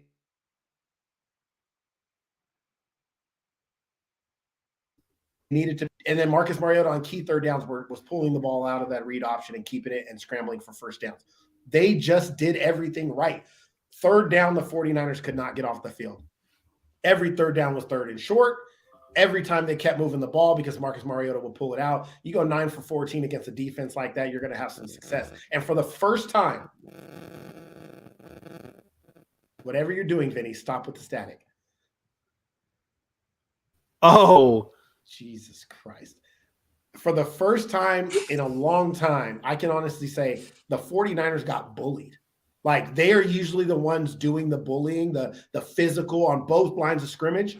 And Atlanta was the team that went out there and they bullied the bully. And I loved it. I loved every minute of it. I thought that they forced the 49ers to be something that they're not, which is a pass-first team. And you see how that turned out. They only had 50 yards rushing. 50 yards rushing for the 49ers, not what they do, turn the ball over 3 times. Atlanta did what they needed to do to get the win. AJ? Yeah, see, he took the Atlanta side, which was great. And it sucks to have to be this guy. It feels like they just caught them at the right time. And a lot of the things I pointed out about what San Francisco was bringing to the table this week is why I should have had some love for my team. Those injuries on the defensive side of the ball really showed up. I mean, the pressure was not the same when you have nobody who started week 1 on the defensive line there, when you're missing 2 or 3 of your defensive backs. And granted, this is a great defensive team. It allows you should be able to figure certain things out, but they were prepared. They knew where they could attack them. Like we mentioned, I think Mariota was averaging about 9 yards per attempt. He wasn't trying to do too much that was spectacular. It wasn't a deep shot after deep shot trying to play catch-up ball. They run the ball well. Kyle Pitts got his first touchdown on American soil. That's something to go happy about. It's just when you have the 49ers defense and they were just banged up and they kind of lost their identity. Yeah, when they're playing catch up from the other side. Granted, I mean, you look at George Kittle, he had a game, 10 targets, 8 receptions. Brandon Ayuk was cited, 10 targets, 8 receptions. Debo did what he could, but they contained him pretty well for the most part. Nothing really breaking off and touchdown after touchdown and making him pay for leaving him open. So, this for the Falcons, honestly, I'm happy with the way they are playing, but I do think they caught the 49ers at a good time. Yeah, go ahead, Aaron. I was going to say, I wouldn't let the 49ers off the hook like that. I think you're letting them off the hook pretty easy. Yeah, they have injuries, but we talked about this, Vinny. Everybody has injuries. The injuries didn't force them to be soft. I mean, it's not like they had a whole bunch of opportunities to sack Mariota. They only threw the ball 14 times. They ran it down their throats. And they don't have – and then offensively, Jimmy Garoppolo played like crap. And this is what happens when you ask Jimmy Garoppolo to win a game. He played like crap. That's what happens because he didn't have a running game to lean on, and he was late on throws. He had happy feet in the pocket against an Atlanta Falcons defense like that you should have had success again. AJ Terrell went out. Casey Hayward went out. Like, Atlanta has injuries. They don't have Cordero Patterson. Kyle Pitts only played part of the game. They don't have any wide receivers already. Like, injuries to me is not an excuse for the 49ers. This is supposed to be one of the better teams in football. It's the same letting them off the hook. It's the same thing we talked about with Miami Dolphins. It's the same thing you talked about with Miami Dolphins with Tua in that first game against the Jets. It's a team that is on paper talented enough to where your injuries can't be your excuse. You have to be able to find ways to win these games, even with the injuries that you have. And even in the 49ers case, it's almost worse because with the Dolphins, you're losing your star quarterback. You're losing your franchise quarterback. You're not losing like you're. That's kind of the same thing for San Francisco. Jimmy's got to make no, but that's the point. This is why they never can win Super Bowls and why we say it, because Jimmy Garoppolo can't make up for any of their deficiencies. So unless everything is perfect around him, we're having the Baker Mayfield argument. Yeah. I will say, like, and yeah, I mean, obviously I'm not going to put everything on the injuries, but I mean, we are talking about pieces on one side and basically an entire unit that is a bread and butter of the defensive side of the ball. Like it's a little more to overcome. You say it's not an excuse for being soft. I mean, maybe that's why they're the second string defensive line, because they're kind of soft. So, I mean, it's an entire unit, and that's kind of the one thing where I push back a little bit, like a little. What's the excuse for 14 points? I mean, Marcus Mariota played great. But I guess that's what I mean. The Niners defense didn't play bad. They didn't play bad. Like, you look points, 7 points, return one fumble. That's now down to 21. Jimmy Garoppolo threw 2 interceptions. One of those turned into points. That's another touchdown. That's 14. So the defense really didn't give up a whole lot. The offense didn't do their job. And this is what I was talking about. It's like the Dallas Cowboys game, and we're going to get into that later, but we look at the final score and 28 points, and we say, oh, this is supposed to be a top 5 defense. They're all banged up. They must not have played well. But when you watch that game, their defense didn't play bad. It was their offense that kept putting them in bad positions time and time again, and your defense can only hold so much. I don't care how good you are defensively. You can only hold off so many times before you're going to bust and break. Every defense goes through that. I'm just not one for giving teams excuses in week 6 about injuries, because every team has them. Every team is having injuries. They got to find ways to get it done. I think it's interesting to note here. I don't know how interesting this might be to you guys, but in the last 5 games, every game, Jimmy Garoppolo has had to throw more than 40 passes in a game. They're 3-4. They're 3-4, below 500. It just seems like that's never going to be the recipe for success when you need Jimmy Garoppolo to throw that many times. And that's what's going to hold them back. And that's what we're learning here. We learned this from the Dolphins. We're learning it from here, that this team I shouldn't compare the Dolphins in this case, but with the Niners, it's just that it's not going to be a recipe for success. You're not going to win a Super Bowl with Jimmy Garoppolo. It's plain and simple. Everything has to be perfect. It does. And that, so I can't argue. Yeah. And in this game on the defensive side of the ball, first half they were good. No touchdowns allowed. 12 points allowed. Or first 5 games, I should say. First half compared to second half. I'm not going to read this stat. It's not worth it. It's not worth it. Niners defense is good. We're not good in this game. They lose 28-14 to the Atlanta Falcons. Moving on. The next game on our list here, it is another upset. The New York Jets defeat the Green Bay Packers 27-10. This game was a game that we were hoping or thinking it could possibly be a bounce back game for the Green Bay Packers. It was not. It was far from that, only scoring 10 points on offense with an offense that, this was one of the worst losses in Aaron Rodgers' career. 10 points to the Jets defense, who continues to surprise teams. We'll talk about them in a few moments, but Aaron, what are we seeing from the Green Bay Packers that's alarming right now? Well, I mean, obviously there's a lot of things, but what do you pinpoint this on, or is it full on panic right now for the Packers? Yeah, I mentioned it earlier. I think the Packers are sounding the alarms and loudly. This is not a good offense. They're not a very good team. They're soft. They're soft defensively. They're soft offensively. All the high hopes we had of A.J. Dillon and Aaron Jones and what the backfield was going to be, they're not getting them involved like they should. Aaron Jones doesn't seem to be touching the ball as much as they need him to touch the ball. So much for the breakout of a Romeo Dobbs. He's been inconsistent. Alan Lazard's been their really only consistent kind of guy to go to. Robert Tonyan had a nice day, but why does he have 10 catches and 12 targets? That's a problem. They don't have playmakers on the outside that can stretch the field. I mean, I could go on for days about what's wrong with this offense. They don't know how to pick up the pace. They're very slow moving. They have no creativity. There's a lot that's going wrong in Green Bay, and this might be the first time you ever hear this from me, but it's a direct link to Aaron Rodgers. And you may not know this, but before Patrick Mahomes was my man crush, Aaron Rodgers was my man crush. I moved on because I wanted a younger version. But I turned it in for a newer model. But Aaron Rodgers right now is a problem. Aaron Rodgers, all the drama you're getting in the offseason, and then you're going to come into the regular season and not be very efficient, knowing you don't have a Devontae Adams, knowing that you're going to have to do more.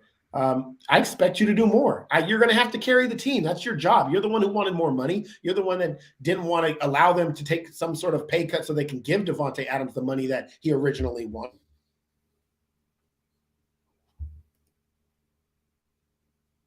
And God, dude. Damn it. That was so good. Damn it. Yeah. Got to figure it out. It's okay. Yeah. Yeah. Oh, I thought you were about to. So that's why sometimes I get afraid of you soloing me, because I feel like if we're in the 3 box, you can catch when I'm freezing and you guys can start talking. Yeah, no, I've been trying to throw B-roll over your freezing, but we're talking about bad Packers. I don't have any bad Packers B-roll. Surprising. Do you have Packers B-roll? Because all of it's been bad. Yeah. Well, I do have bad Packers B-roll from the past, but I don't think this Packers B-roll that I have here is.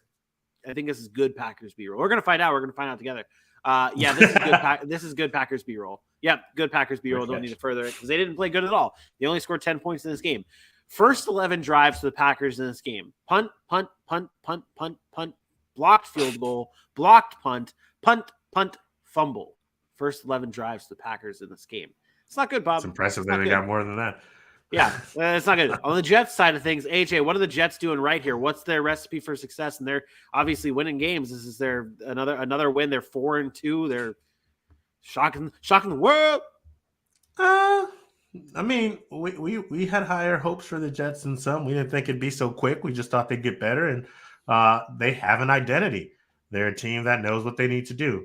They run the ball. They play good defense. Here's your bad Zach Packers. Wilson doesn't plus bad Packers. That's part of their identity, bad Packers. Zach Wilson doesn't have to overexert himself, which is crazy because, one of the things we were excited about was, they're putting these weapons around Zach Wilson. Now we can see him showcase his talents and his throw on the run ability and his deep ball ability and his scramble ability. But, ever since he got hurt in preseason game, he doesn't really want to do that. But they know their identity. A defense that was getting in the backfield, if I'm not mistaken, they hit Aaron Rodgers 9-10 times. I think they had 4 sacks. Sauce Gardner is getting better every single game, and we knew what he was about when he came into the league. Breece Hall is getting better every single game.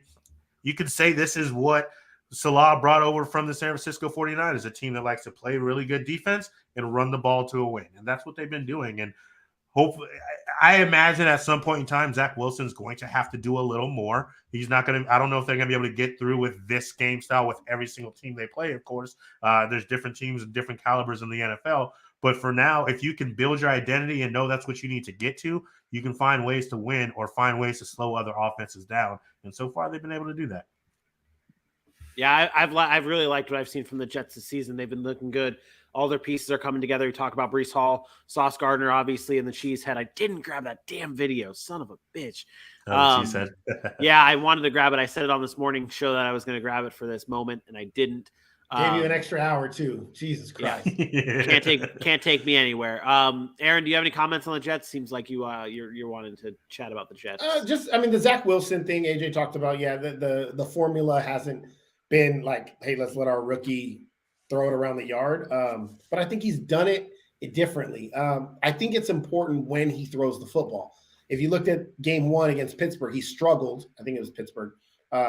He struggled when he came in there for most of that game, but then he had to go on that late drive. He ends up going 18 for 36, throws 252, gets that game-winning touchdown. They go on to win that game. Then you come back the next week, and it's a different type of game plan because they got up on Miami, so they were able to run the football. But it wasn't like he played bad. He still went 14 to 21, threw for 210. He was fine, just no touchdowns. And then you get the Jets game, and let's be honest, that – as much as we laugh about Green Bay's offense in this one, it was a sloppy game for most of the game. Blocking punts and all that stuff, blocked field goal. It was just because the game was muddy, it was wet. You couldn't really throw the football early in that one. And so he only threw the ball a few times. And I think at the end of the game, if you look at that stat line, it may not jump out at you, but I think he did enough to win the game. And I think that's what we really want to see at this point.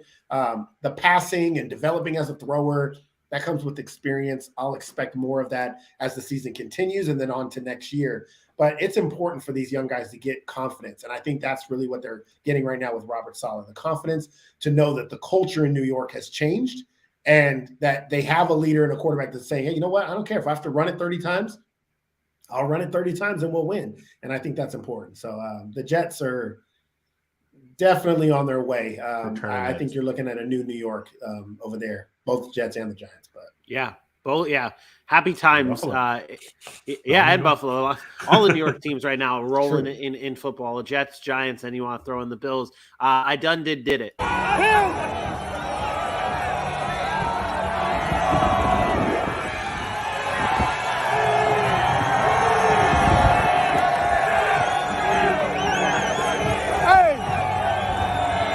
Great feeling, man. Great feeling. You should have got the part where Alan Lazard knocked it off his head. Oh, did he really? That was yeah, so he was walking in the tunnel, and Alan Lazard ran up behind him and knocked it off his head. That's great. I was hoping that's what you were doing when I was taking a long time. I was trying to stretch it long enough to get I was trying to find it, but all you know how things go. It's like I don't want those vertical ones. Like I don't want the vertical videos. So I want to put it in Premiere and try that. But then I was like, it's not going to really work. And then you know how it goes. Yeah. Swag. All right. Yeah. No need to stall anymore. I did find the Lazard video, but there's no need to pull that up right now. Jets win this one 27-10 over the Packers, pull off the upset. The next game on our list, it is the Cincinnati Bengals taking down the New Orleans Saints 30-26 in a matchup that featured Andy Dalton. It featured Joe Burrow. It featured two teams that have been a little bit not under the weather, underperforming. The Bengals, though, have been rallying back, finding ways to win, looking like a better team. Aaron, are we back on the Bengals train here? Back on? I don't think we were ever off. I think at least in the power ranking shows, I told you there were going to be better days especially for this offense, and I think we've seen that. The beginning of the season, I had the Bengals. As much as people think I'm a Bengals hater, I had the Bengals as being a 10-7 football team. They're winning the games I think that they should win. They're playing a lot better. I know they lost last week against Baltimore, but that's a tough division game. It was in Baltimore. I expect them to battle. I guess you could say I'm in on the Bengals. I think they're a solid football team. I still have questions. I don't think they're a Super Bowl caliber team like they were last year or when they went on that run. Do they have that in them? Yeah, I think we've seen that in them.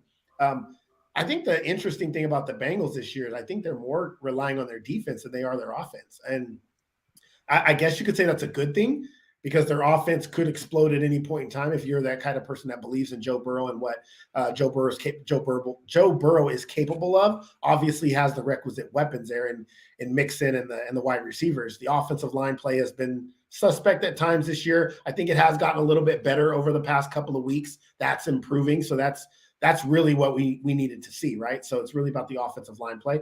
But I picked the Saints in this game. And for a long period of time, I thought the Saints had this game. I was like, you know what? This is a game that the Saints could and should win. couple of mistakes, and but the Bengals are a good enough team, and they overcame it, and they got the win. So I'm impressed because anytime you can go to New Orleans and win, I think that's impressive. This is your chance. We talk about fan. all the time. It's a fan. But this is hold on here. Let's get it out here right now. This is what we talk about all the time when we do our recap videos, and we're not live on our recap videos for people to comment. We are live, but we'll post our videos, and when people see them and they love chatting it up with you, and you comment back and they comment back, and you always tell them, come on the show. This is coming on the show. Shout out. Yeah, he's always in here. Hey, One Nation Underground's I'm always going back and forth with the same person. Listen, I'm not knocking the Bengals today. This is not a knock session of the Bengals. All right. But to sit here and watch what they've done through the first 6 weeks of the season, sitting at 3-3, having lost to the Steelers, the Cowboys without a starting quarterback, and then Baltimore, who's in their division on the road, and beating the Jets on the road, winning a game against the Dolphins. First of all, the Jets was a backup quarterback. Winning a game against the Dolphins with no quarterback, Tua died, and then the Saints also with a backup quarterback. I'm sorry if you don't want me to sit here and tell you that you're a Super Bowl contender right now, because you're not. Not right now. I'm not saying they can't get to that point they were at last year. I do think they were a playoff team. I picked them to go to the playoffs, but the fact of the matter is their defense has been carrying this offense for much of the season. So the question marks about the offensive line and Joe Burrow being an elite guy. And I'm not saying Joe Burrow's not good. An elite guy, when it matters the most, I still have question marks about. And I think that's fair. I think that's a fair assessment of what this Bengals team is. Their defense has been the reason that they've won 3 games. AJ, where are you at with the Bengals? Patient. Again, we talked about this team who came out of basically nowhere last year, and their offense was catching people off guard. That's not the case this year. Now we know the talent you have. The talent has to show up each week. And, they finally got it going with Jamar Chase yesterday. He had himself a big game, something you're waiting on. And then, of course, they were able to get T. Higgins and Tyler Boyd in there with 6 catches each. It's going to come back down to the same thing as it did last season for them. Their defense is going to have to be better than opportunistic, which they were for most of the postseason in the last couple games last year. So it's a patience thing. A lot of teams that we thought were good are benefiting from a lot of teams being bad this season. A lot of the NFL just kind of being in the middle of the pack, a lot of 3-3 teams, or as Tom Brady would call it, bad football. But I think he was looking at a mirror when he said that, boom. That's the case. They have time to get it right because a lot of the teams in the NFL aren't performing up to the par we thought they would. So it's patience. If they can keep, finding ways to win, if they can win the games they're supposed to, and no, this wasn't a must-win game, but with the depleted receiving corps offense, this is the game they should have win. I don't think it was a must-win game. Yeah. I think they needed it. I think they needed this win to obviously keep pace with what's happening in the AFC North as well. But I mean, they need to continue rolling. They need to try and get back into the way that what they were last year. And I think One Nation Underground might be right here. Bengals were in the same spot at this point last year. I think they were. Where they're That's not great, but it's not the same team as last. The new season. I'm not saying like I think what I'm meaning here by they're the same team last year is that even last year I'm not buying that they're a Super Bowl team right now. It's just funny to me. At this point last year I was not doing that. Hold on. You look at where this team is, and we talk about how, like you, Aaron, you pointed out that the fact that they're relying more on their defense more so than what they would last season with their offense. This offense ranks 21st in the NFL in terms of yards per game. That's not good. This team was running it up deep pass after deep pass. That's not happening. Points per game, they rank, let's see here. Let's just so I'm not being a casual here. They rank 15th in the NFL in terms of points per game. So like these are cold hard facts for the Bengals that their offense has been average to subpar offense, and they've been relying on their defense. That's the positive, though, in my opinion, because you can trust that you can hope that this offense can figure it out with the talent that's there. It's like, okay, when they do figure it out on offense, this team could be scary, but do they do that? I don't know. They're averaging less yards, less rushing yards, less passing yards, less points, and we're going to say they're a better team in 2022? I don't care that you added Ted Karras or Lyle Collins. First of all, Lyle Collins is the next Dallas Cowboy. I'm a Dallas Cowboys fan. Lyle Collins has looked like trash this year. So you can talk about getting used to things or an offensive line coming together. When you're just getting beat because your man is better than you, then you're not playing that well. So Lyle Collins has not played that well this year. The offensive line play has improved over the last couple of weeks. But I'm not going to sit up here and just say, oh, because they did it last year, they're going to do it again this year. That is the most asinine, stupid comment if you've ever watched the NFL ever. If they don't have a track record of being great, they have a one good season. We've seen the Eagles do it. We've seen the Tennessee Titans do it. We've seen a number of teams go through and have good seasons and then fall back off. The Rams were in the Super Bowl last year. Are you telling me the Rams are the same team, that they don't look like they have holes in their lineup? No, they don't look like the same team. I'm not going to sit here today and tell you the Rams are a Super Bowl contender because they're not. So after 6 weeks, no, the Bengals are not a Super Bowl contender right now. If the Bengals lined up and played the Chiefs, if the Bengals lined up and played the Bills, both of those teams would beat the Cincinnati Bengals today. Now, 10 weeks from now, that might change. Do they have the weapons to get it right? Absolutely. Do they have the pieces name-wise to get it right on the offensive line? Absolutely. And obviously their defense has played well. So can they fix it? Yes, but they're 3-3. And if you're 3-3, you're sitting here today and you say this team is a Super Bowl contender, then you're just being a casual, like you want to call it. Because if you want to talk about numbers, there's no number, there's no statistic, no analytic, no nothing that says the Bengals are a Super Bowl team right now. Nothing. Not one. You can't name one analytic, nothing. Nobody's saying anything about the Bengals being in the Super Bowl right now. Throwing the offensive linemen, they have allowed their 30th in the NFL in terms of sacks per game. And we talk about that. Most of those sacks came from the beginning of the season. Well, that's not true either, because in the last 3 games, they're still 15th in the league in terms of sacks per game. So like sacks allowed per game. So like this team is still, the problems are still stupid. There. So, they can't get past their own bias. But either way, they win this game 30-26. They now move on to being 3-3, right up there in the conversation of the AFC North.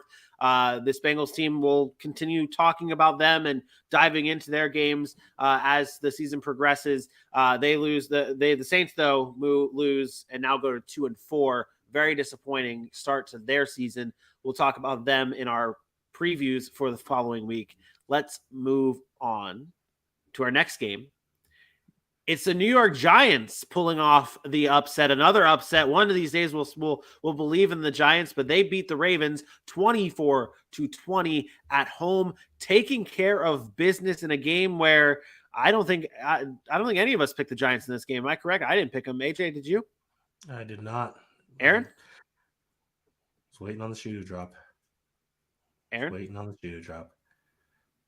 Aaron? He's either angry or frozen. No, he's alive. I see him. Yeah, he's Yeah. breathing. He's breathing over there. Aaron? Did you pick the Giants in this game? No, I did not. Okay, yeah. None of us believed in the Giants, and they are still finding ways to win football games in Did big you do your time job, matchups. producer, or no? Did I do my job, producer?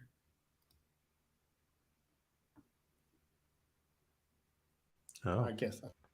What? Said you were gonna nothing. No. I mentioned earlier in the pre-show about the Giants take that I had. You said, I'm on it. I'll find it. Oh, okay. I'll get it. I'll get it real quick. I'll get it for you. No, now it's gonna be two. No, now you're Nah. Go into. We haven't heard AJ's thoughts about this. While AJ goes on, I'll try and find this and make this happen. AJ, your thoughts on the Giants' victory here, 24-20 over the Ravens? I mean, it says something for a team that just won't quit. I mean, I won't like to liken them to my Falcons, but it's just a team that won't quit. There's been no game where they just haven't done everything they can to get back into it. Saquon was talking about at the end of the game. He's got a bunch of guys that just know they've been through the worst and they're going to get there to the end together. They don't stop. They don't give up, and they believe in one another. This defense got their first interception of the season on Lamar Jackson on a great blitz, a great rush, and just got him flapped and just discombobulated, if you will, and gave it up at the end of the game. And everyone's going at Lamar Jackson. Just stop. There's way more to it than just Lamar Jackson and how he played. But this Giants team, man, Brian Dable, if you don't want to give him all the credit, I will. I think what he's been able to do with Daniel Jones, calm him down in the pocket. He's not making all the mistakes that he has. He's found a way to utilize him as a runner because right now that's what this game plan has to be for these New York Giants. It's the run game, whether it's with Saquon and whether it's with Daniel Jones getting out of the pocket. We got a Wan'Dale Robinson sighting last week, and that was a very fun thing. He got his first NFL touchdown and looked good playing the game. This is a team that is going to keep finding ways to do it. Now, I don't know if it's going to, they're going to have one win over and over and over again. The shoe will eventually drop, but as of now, I couldn't tell you when I think that is going to be. So this team, they've got a lot of heart. They fight really, really to the final whistle, and it's been paying off for them so far. Jesus Christ. That's cute. That was cute. Jesus Christ. This team, they got a lot of heart and they try really hard and they go till the final whistle. Who cares? They're good. I'm pretty sure the Giants are good. The Giants are good. Let's just say it. If we can sit here and say it about the Seattle Seahawks and Geno Smith, then we can say it about the New York Giants. They're a good football team. They've played good football this year. Doesn't mean they're going to go do anything in the playoffs or be special. But we can say they're a good football team because Daniel Jones is being coached well by Brian Dable. He is keeping it within himself. He is the one who's saying, hey, don't turn the football over and good things are going to happen. So what do? They go and win every game 23-20, 20-16, 16-13. Whatever the game calls for them to actually do to win the game, they do it. And Daniel Jones is a big part of that because he's not turning the football over. So it's okay to say they're good because they got great defensive line play. They got a great running game. And their secondary has been better than advertised, even after losing James Bradbury. So everything has been working for them, including their offensive line. The only thing, the question mark, and I said this on the season preview, I believe, has been Daniel Jones. He's not turning the football over, and now they're 5-1. And if you ask me, this is probably one of the more legit 5-1s than some of the other ones. They beat Baltimore. They beat the Packers. They barely lost to the Cowboys, and they beat the Titans on the road in week 1. And despite what you feel about those teams, those are playoff teams from last year. They are teams that we all came into this season having expectations to get back to the playoffs, and they all have good rosters. So I think this Giants team is talented. They always have been talented. It's been about the quarterback play, and now they're getting better quarterback play, and what do you see what happens? They win games. It's as simple as that. And Vinny's not paying attention, so he can't. Okay, there. I got you, homie. I got you. It wasn't that I'm not paying attention. I found your clip. I'm trying to clip it properly so I can play it on the show, but it's not going to work. Okay, why? Well, it is going to work. I just need you guys to. Well, we can talk. I can talk about Baltimore. Yeah, I haven't really. I need you guys to carry this. the slack here for like 5 minutes while I get this done. Oh, hope it's 3. I got a question for you, Aaron. Where is your blame level when it comes to Lamar Jackson? Because that seems to be all I'm hearing about on this week's loss to the New York Giants. 100%. It was on Lamar Jackson. Lamar lost this game. He didn't play well. Lamar Jackson lost the game. And you just can't make the mistakes if you're a franchise guy in the moments that he made the mistake. Can't take a fumble sack there. You can't throw an interception there. You put your defense, who had played well the entire game, you put them in a position to fail. That's 2 short fields, and I say this all the time. You can't expect the defense to stop somebody when they lose the momentum, get put on a short field, and expect them to just continue to make stop after stop after stop. Now, doesn't mean Lamar sucks. Doesn't mean Lamar – no, it just means Lamar had a bad game. So he didn't do the things he needed to do to win that football game. But you got to give a lot of credit to Wink Martindale. You know he knows Lamar. You know he knows what he wants to do with that team against Lamar, which has forced him to be a thrower of the football consistently. And they don't have the guys on the outside, especially with Rashad Bateman out. So you had to have expected some of this if you're Lamar Jackson. So that's what's disappointing, is that it didn't seem like there was a real game plan for when Lamar didn't have the things Lamar needed. But yeah, it's a bad game. 17-32 for Lamar for 210. It's not great. A touchdown and a pick, and those turnovers came at inopportune times. You have to be better than that. Kenyon Drake looked good on the ground. They ran for damn near 200. They ran for 200 yards, more than 200 yards. So it's not like they couldn't move the ball. They just didn't make the plays when it mattered, and the turnovers killed them. The turnovers directly resulted in the Giants' points to win the game. So yeah, a lot of it was on Lamar. Yeah, I can't disagree. It was one of the sloppier performances, and it seems like this is one of the things that are befalling a team that we expected to come back in high fashion this year after they got a lot of their players back. But now it's this team that are giving up the close games, giving up the early leads, and finding themselves on the wrong side of a bad loss. And it's got to turn around quickly. You're talking about a guy who bet on himself and Lamar Jackson, and in most of these games, he's done his job and he's done it correctly. And like you said, it's just another bad game. But how many of them are happening until you start questioning what Lamar is going to be able to do in this offseason? If he's going to be getting the bag he's looking for, if people are going to question if he's a guy for Baltimore, if he's going to move on. And I don't mean to bring that up after one game, but what's this, the third, fourth straight comeback loss, and then 2 or 3 of them, not straight, but 2 or 3 of them were 17-point deficits, like 17-point comeback losses. Yeah, but I don't like that either. We talked about that. Like, it's to say a comeback loss, like this comeback loss was 13-10 at halftime. Like, but that's what I mean. Like, a lot of these games are 13-10 or 20-10 in the third quarter. Like, those aren't really comebacks. Like, that's just one possession away from being a one-score game. It's not like the Miami game, which was 28 points down or 21 points down. That was a blown lead. But again, you do expect at some point in time, like, damn, I scored 35 points. I think we should be able to hold them. So you can look at it from both sides of the football. The losses are disappointing. And the reasons don't really matter at this point. They're losses. But I'm not sounding any panic alarms on the Baltimore Ravens or Lamar Jackson. And I don't think this in any way, shape, or form, his performance in the 2022 season will affect his bag. That man's getting the bag. Whether it's from the Baltimore Ravens or from somebody else, he's getting the bag because you don't find players like him just floating out there. You get players, what players you find floating out there free? Baker Mayfield, Jimmy Garoppolo, Sam Darnold, shit like those are the players you get floating around there that are available for teams. And I'm taking Lamar Jackson each and every day of the week if that's the case. What's wrong, Vinny? Still not done? Jesus. What is this? What is it? Dudes ready to throw hands with your subscribers over hating on the. Hey, friends. It's always perfect timing.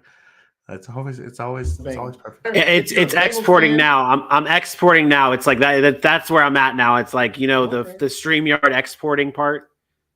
What happened? Yeah. You froze.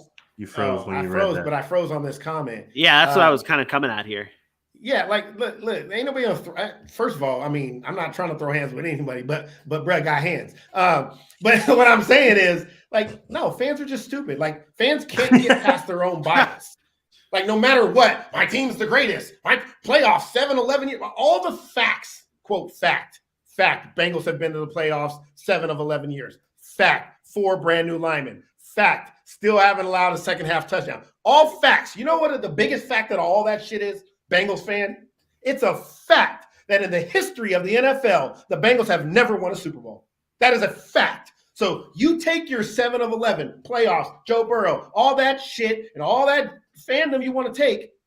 I'll take the fact that in the NFL history, all the existing leather helmets, 1-bar chin strap, 1-bar face mask, through COVID, through World War II, through everything in the history, existence of the NFL, the Bengals have 0 Super Bowls. That's a fact. So your fandom about how good the Bengals are is great. Congratulations. But the fact still remains is they've never won. Ever. And in the words of Chris Jericho, ever.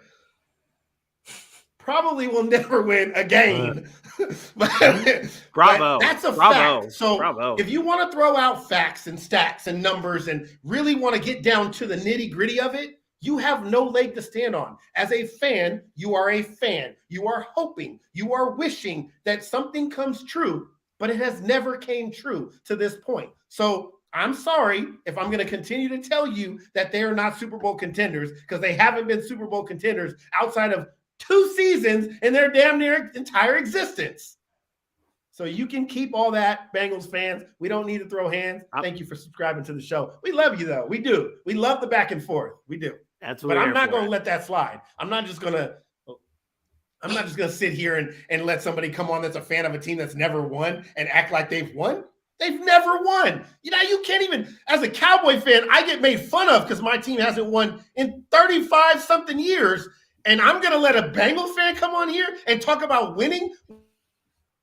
Oh, no. He was about to punch it home. When they've never. Sounds like his wedding night. He was about to punch it. He's about to.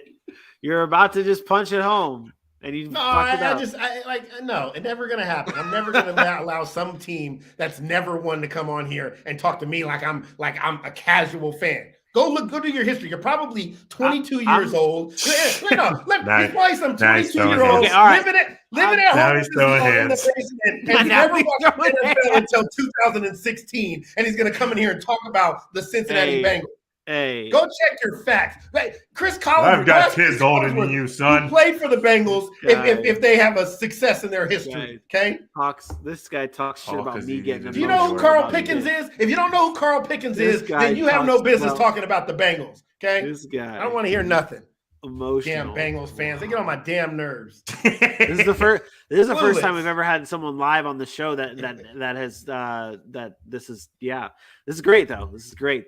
Shout out One Nation Underground though. Like for real though. I don't know what he does. I don't know who this person is. We appreciate him supporting the show though. And those are facts though. Those are facts.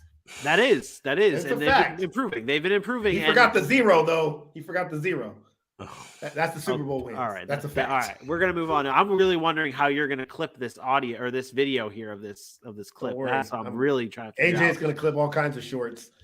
Let's travel back in time, though. Let's travel. Maybe I clipped the right part of this for you, Aaron, but let's travel back in time. I think they can beat Philly or somebody or the Vikings or the Colts one time. I think that they have a shot at the play. I'm not saying they're going to make the playoffs because they would have started 0-3 already, but could they rattle off and get 7 wins?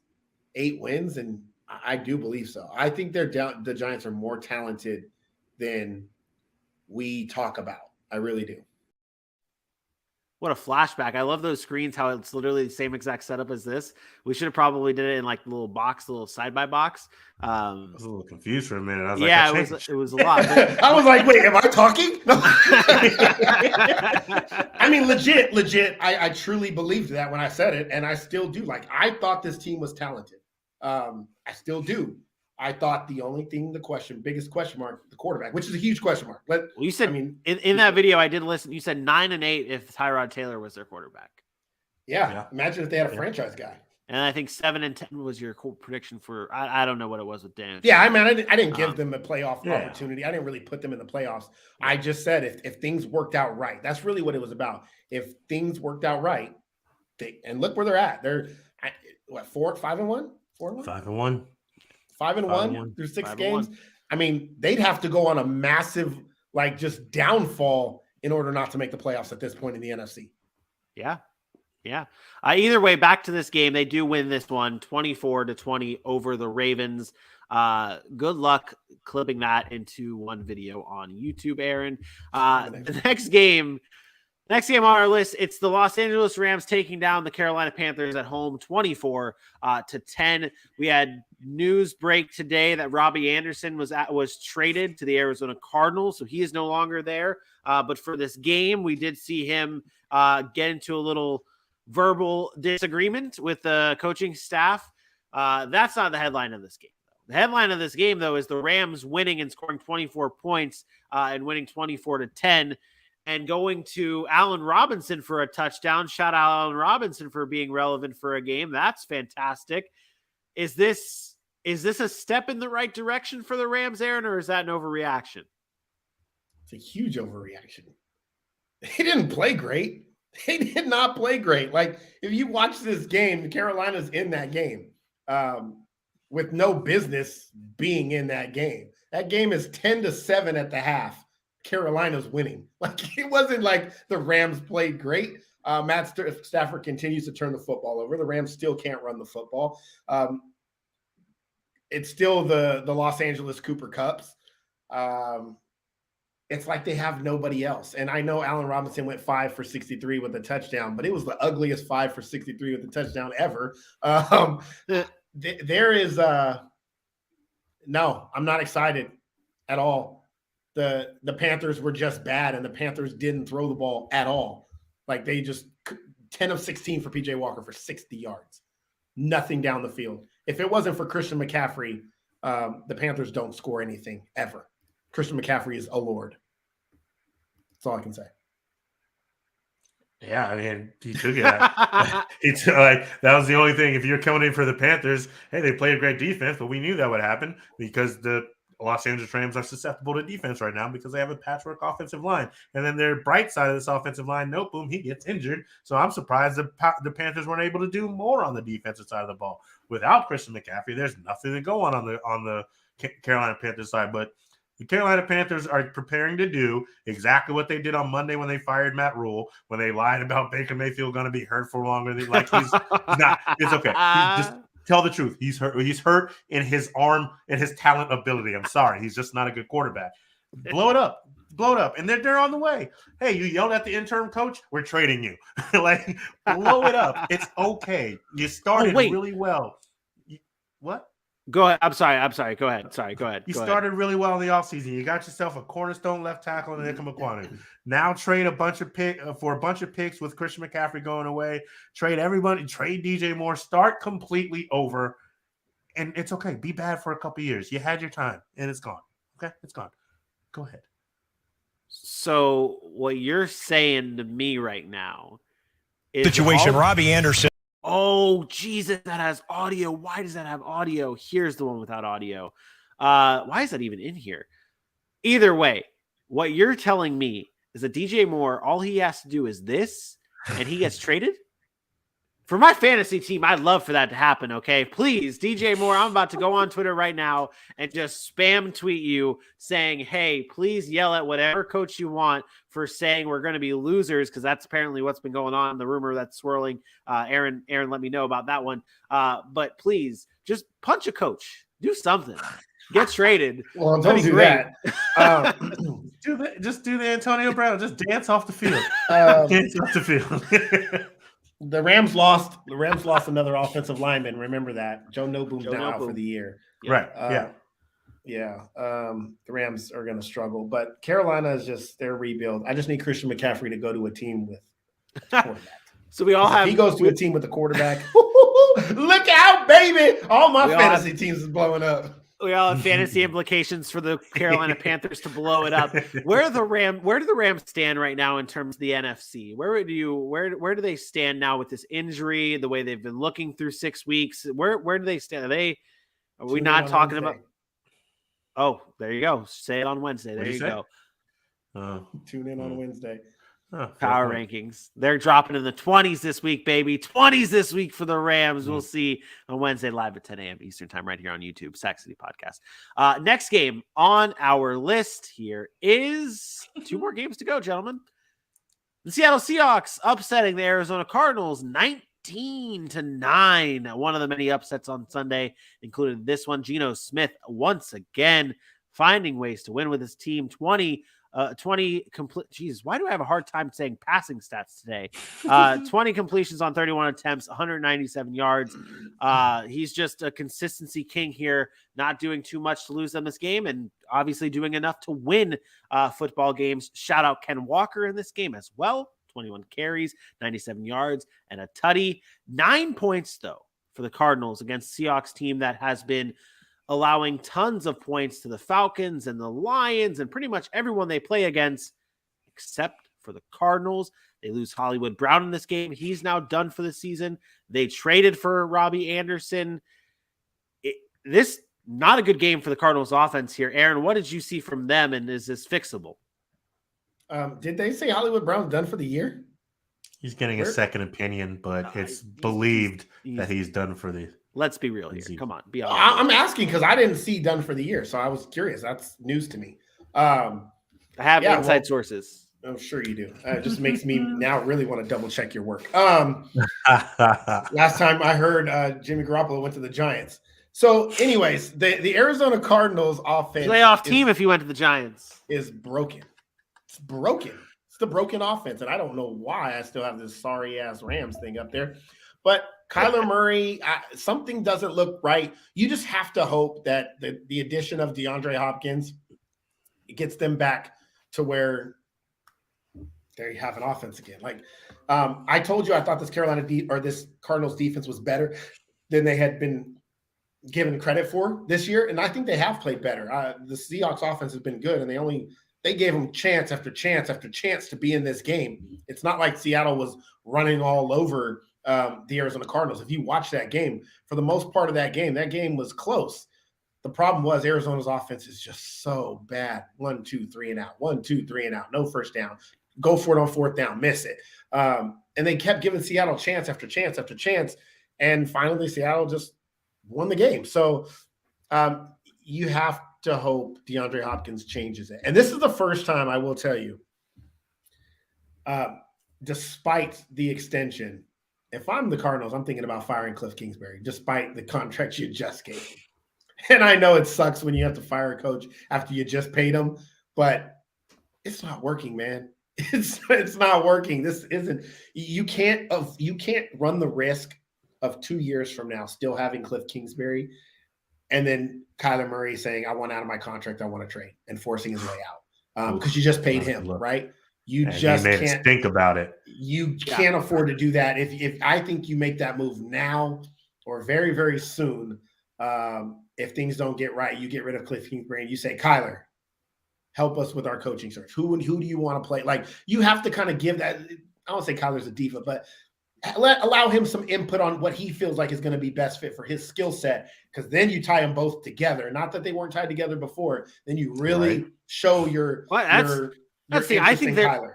I think that they are, like, I've been really thinking that they are tied together. Like, you fire Cliff Kingsbury, and I don't know what that does to Kyler Murray and his future. Like, obviously he's a good player. Can't get worse.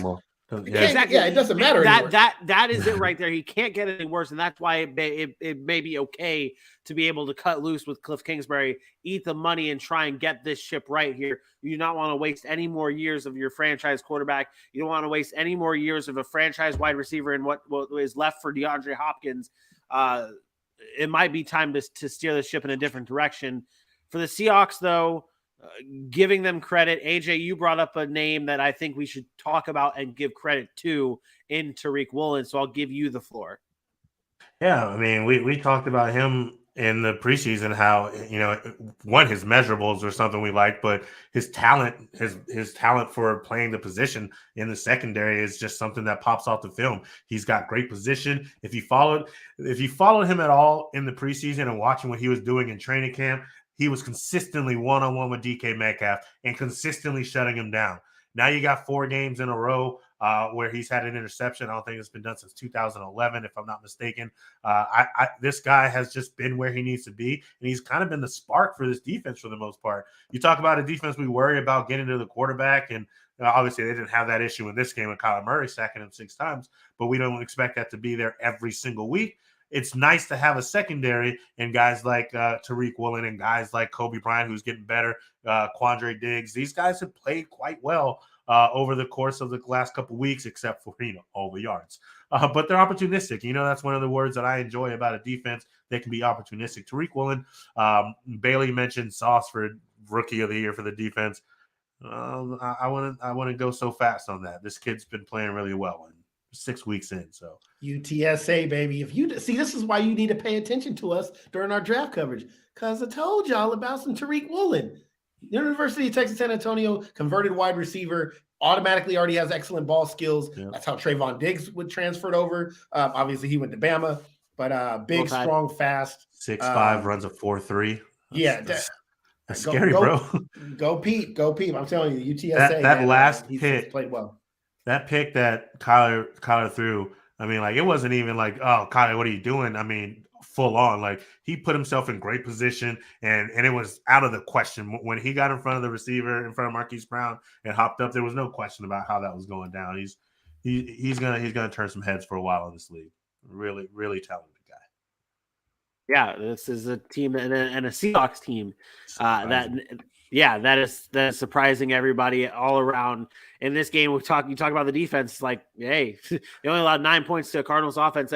We were higher on the Cardinals in last week. We were thinking, okay, this Cardinals team, like, they struggled out the gate, but they haven't actually been that bad. This game was that bad for the Cardinals to reset us back.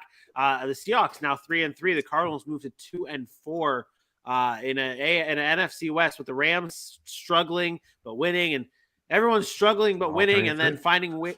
It's almost the same. Every team is almost still the same in the NFC West here, struggling but finding ways to win, and then not finding ways to lose, and that's every team in the NFL, Vinny. That's fair. All right. You just literally described every team in the NFL. Seahawks defeat the. This is football.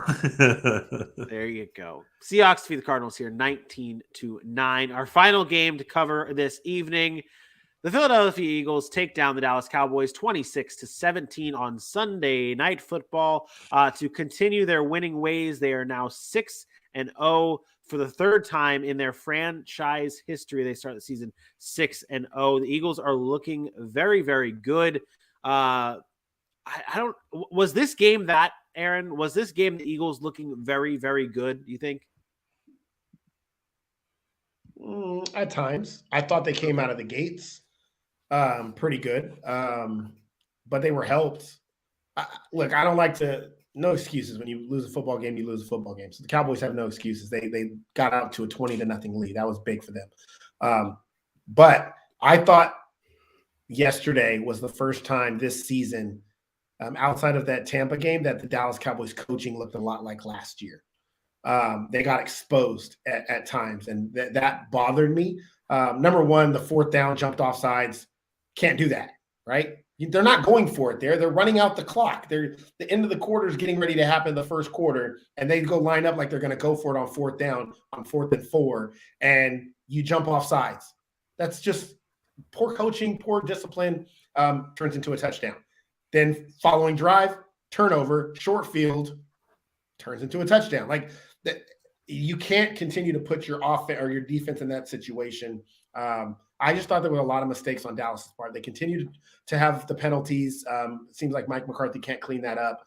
But there were a couple of drives that I said, if Philadelphia plays like this, not many teams are going to beat them. That drive after Dallas scored that touchdown, and Philly came and went run, right down Dallas's throat, scored the touchdown again. Like, that was, to me, I was like, that's Philadelphia. If Philadelphia plays like that, they're going to be hard to beat in the NFC. The problem is, it's like they can't do it. It's like they get, we got to make Jalen Hurts do something.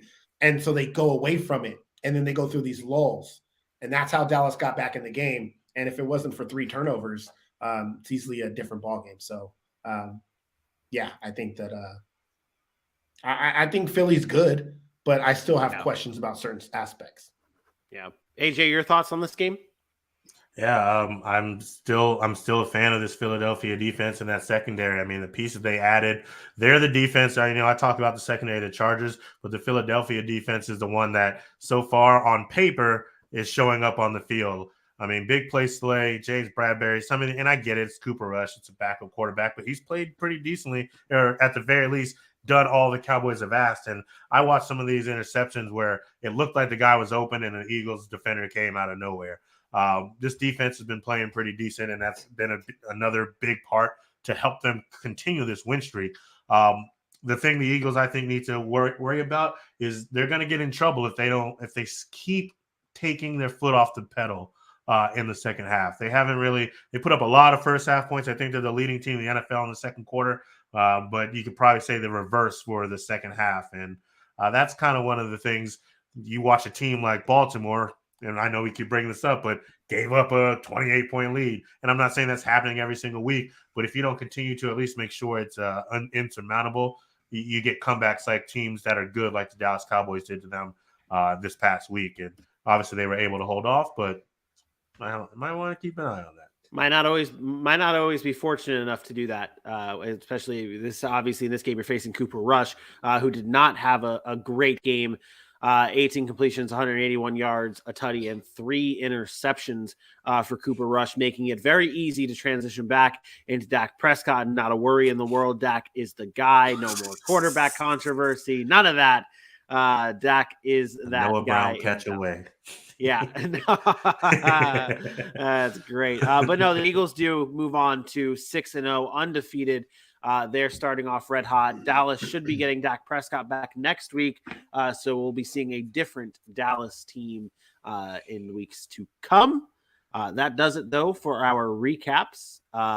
This is not an accurate statement right here. Bailey says finally at the end. It is not finally at the end. We are going into something completely different here. Because we all night us, baby. We're pulling a 24-hour. I think my rant cost us 2 subscribers. Did it really? We have not seen One Nation Underground. One Nation Underground started the show with us. He quit. I don't care. Listen, man. Listen. First of all, I got a job. Okay. I don't need approval from anybody. But we were at 5:52 to start the night, and now we're at 5:50. Listen, if you don't like what I have to say, don't be a hater and run. Just come back with something else. Oh, he froze. This is better words have never been said. Just come back with something else. That's all you got to do. Froze again. Yeah, people want. It's like. I'm sorry. Do you guys ever like go watch stuff online? And this is a serious question. Yeah. And every take you have, that person has, are you going to pay attention to that? Or do you look for something that's different perspective than you have? Yeah. Like, if you want somebody to agree with everything you have to say, that's kind of boring. So sorry if I made you mad because I said the Bengals aren't good or whatever. I don't care. I'm sure he's still a subscriber. He's always in the chat. I'm sure he's there. Well, somebody didn't like it because they quit twice. Two people quit. That's okay, because guess what? Tomorrow we're going to post a lot of videos, and we're going to get some more subscribers. And when people realize how dope we are, they're going to tell their friends, and they're going to tell everybody like AJ would say. And if they don't, guess what? We don't give a fuck, because we're going to still do what we do. You want to know why? Because this is our show. This is the city, ho. This is what we do. This is our shit. If you don't like it, that was quite Kevin Hart-like. It was quite Kevin Hart-like. I love all the people, man. I love controversy. Yeah. Well, that's great. In all honesty, you were fair. You were fair before you weren't fair. They didn't like your fairness, so you were like, all right, fine, I'll give you what you wanted. So honestly, I still was fair. I still spit facts either way. At this point, the way our show is now is you use the word honesty. That's where we're at. Like, the Eagles are 6-0 right now. We started off that recap talking about are Eagles actually 6? Like, what? Like, honest, like we can come on here and be like, oh, they're 6-0. Jalen Hurts did this, Jalen Hurts did that, Devontae Smith did this, AJ Brown did that, like, and praise these teams. Well, we got to be honest. We got to be every honest. Fan base thinks their team is the greatest right now if they're above 500. Like, that's what's so funny. So as for that though, that does it for our matchup recaps. There, if you missed a single game, if you missed your team's game, if you're watching this live right now for some reason and you didn't catch our game, it's your team's game. It is available on YouTube for your viewing. Well, maybe it's not going to be available tonight, but yeah, at some point in time, it will be there. You can check it out on YouTube. Make sure you subscribe, hit the bell for notifications so that you know when we do post those videos. But let's get into some fantasy talk, and I'm going to transition it just because I want to, and it's 2:00 in the morning and I can do this. It has nothing to do with streaming defenses, but we're going to ride the stream and the flow of this fantasy of this flow of this show and do this.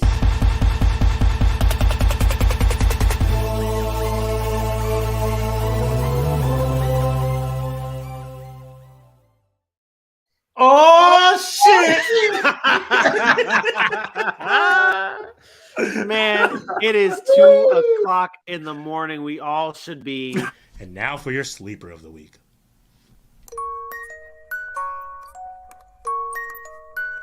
Hey man. Sleep is the cousin of death. We don't sleep. If you sleep 8 hours a day, that's a third of your life. Don't sleep. Work. Grind. Do your shit. Let's rock. Let's ride. Yep. Let's win. And I won by 0.98 tonight. This is yes, fantasy time. We're going to talk fantasy here. This is really, if you're watching this right now, whoever you are, other than there's Bailey in here. We know that's Bailey. And we appreciate it. Honestly, hey, there's some random person in here we don't know who I think that might be your wife. That might be your wife. No, she was commenting earlier. Oh, okay. Asleep. Well, that is not your wife. There's one other person watching. Whoever this mystery person is, you should comment. Let us know you're watching because we want to talk to you.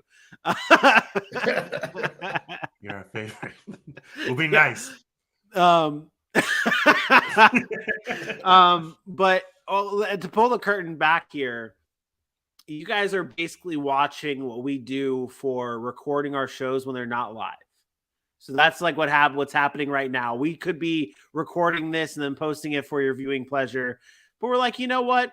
We're just going to talk some fantasy football and record this live on the show for your viewing pleasure. So let's do it. Let's talk some fantasy football. Week 6 is obviously in the books. We just spent 2 hours recapping all the games, but fantasy has come and gone in week 6. Let's talk about some takeaways from all of the action. Aaron, what is one fantasy takeaway from this past week? You know, I'm gonna be honest with you, Vinny. I don't like the questions you ask me when it comes to these fantasy things. Because I don't know what to say when you say what is like a takeaway. All right, who's stock? Okay, let me change it up. I had this question loaded up, and I was thinking about asking it one of these days, and I always forget to ask it. Let's talk about stock reports. Let's talk about fantasy stock reports. Yeah, I like of that. Players, okay?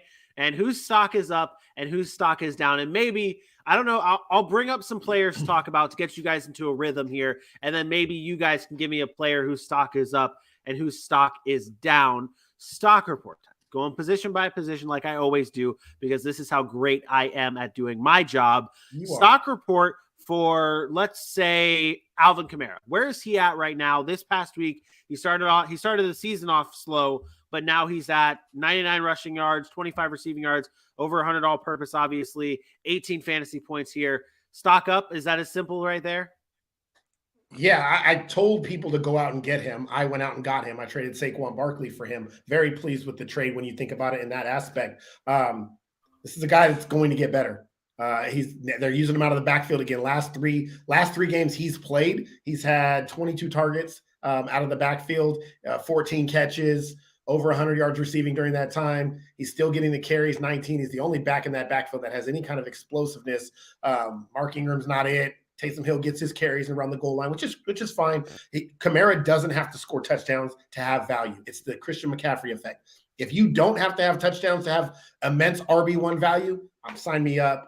His stock report is going to continue to go up. I don't care if it's Dalton. I don't care if it's Jameis. I don't care if it's Taysom Hill under quarterback. Kamara goes up, and away.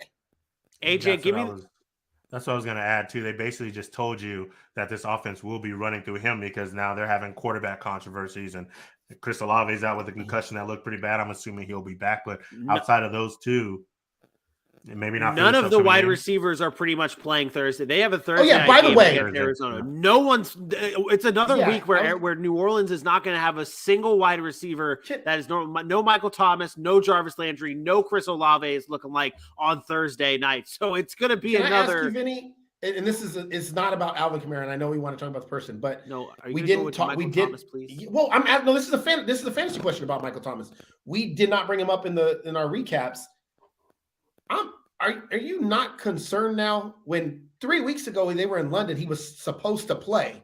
And now 3 weeks like I'm honestly I will admit that I'm wrong about Michael. Like I was hopeful that Michael Thomas was going to be able to return back to form. I was very hyped. I was excited. I was like, okay, this is good. The preseason and all that good stuff, training camp. I'm like, okay, they're taking care of him. They're making sure that they're patient with him. Then he comes back and like you have tooted your horn about being right about Michael Thomas, he's not been on the field. He hasn't shown up. I think he's done. Do you think I don't want to, and I hate doing this. Like, do you think it's like, hey, I just don't need to be in a rush to get back on the field anymore? Like, I feel like that want to play and to get back on the field is not there. Well, I don't want to talk about the man personally like that. I don't know Michael Thomas. I don't know the person of Michael Thomas, but you're not wrong to think that. You're not wrong to have that type of feeling because I feel like it's one of those things where it's like we've seen players battle through punctured lung. Like Tyrod Taylor is wanting to go back after getting stabbed in the lung by a doctor. Like if he didn't get the bag, is he back on the field? That's what I'm yeah, asking. I think so. Yes. Like I think so, but yeah. You think he just wants out and it just hasn't been given to him? No, I think he doesn't care about football that much. Like I say this about players when they get paid, how it's so weird how a player is like always all in until they get this huge payday. And I'm not saying every player's like this, and I'm not saying Michael Thomas is doing this, but that's hard for me to see. And from a fantasy owner, this is why I never trusted him. I'm like, when you miss 2 years because of an injury that was supposed to keep you out 2 games, and then all of a sudden, now you need surgery, and now you need this, and now he's had a toe injury that he was literally, they said, practicing on a limited basis, questionable to play in London. And now we're 3 weeks out, and they've already ruled him out for week 7. I don't want any part of Michael Thomas. Yeah, I mean, your phone is staticking at the thing again. Oh, my bad. Okay. My bad. In terms of Michael Thomas, like, yeah, no, you're fine to not want any part of him. Like, that I would not. I mean, he's I just found it curious, right? I would drop him, but that's me. I mean, no dynasty value, no nothing. No. I don't think you need to drop him if he's in dynasty, though. You don't need to drop a player like that in dynasty because your rosters are so deep. There's nobody on the waiver wire anyways. But in shorter leagues, your regular 12-man leagues, yeah, I think you could drop him. Sorry, we were on the Saints, and I thought about that. And the Alvin Kamara value is a big part of, like, No, that is. To 2 other players, AJ, I'm not gonna. The way I posed the last question was not great. Aaron hit it out of the park there, but 2 players here. Stock report on AJ Dillon and Aaron Jones. Where are we at with those 2 players? AJ Dillon is trending down, in my opinion. I mean, they gave him the carries. He got to 10, but he was inefficient. I mean, it's hard to say that with 4.1 yards per carry, but only 41 yards didn't do much. Honestly, actually, with AJ Dillon, I'm probably gonna stay even. Like, he's on my team. I'm not dropping him. Nothing like that. I mean, he had 6 targets. He had 10 carries. They tried to get him involved. They pivoted to the run game when everything else wasn't working. Should the expectations be down for AJ Dillon, though? Should we start tempering our expectations? You definitely. Okay. I mean, because if you think about this, the first 4 weeks he was above 50% of the snaps. Week 5 he played 32% of the snaps. Last week he played 49% of the snaps. The thing that keeps you holding on to hope is that this receiving game for the Green Bay Packers has not been there. I mean, they dropped 6 passes the other day. Like, and we talk about the trust and the chemistry that Aaron Rodgers needs for his receivers, and if it's only there with Allen Lazard, and even he's having a tough game, and now Randall Cobb's out, I do think they're going to try to look to the run some more. But I mean, the production for an AJ Dillon it's not what we thought it would be. AJ Dillon is touchdown dependent. Fade. I'm totally sold off of AJ Dillon, and if I'm Aaron Jones owner, I trade him as soon as possible. Aaron Jones will have. Go ahead. Is AJ Dillon in Alexander Madison territory? No, I think Alexander Madison has better value as a handcuff. AJ Dillon is a touchdown dependent, like low flex option right now. I'm fading all that Green Bay's offense, man. I'm fading Aaron Rodgers. I would if you have Aaron Rodgers, I'm not starting him. I'm looking for a replacement.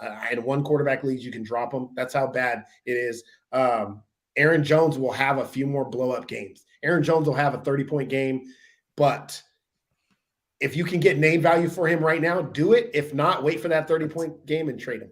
Let's play my game. Let's play my favorite game. Player versus player. Aaron Jones or the field. Aaron Jones or David Montgomery.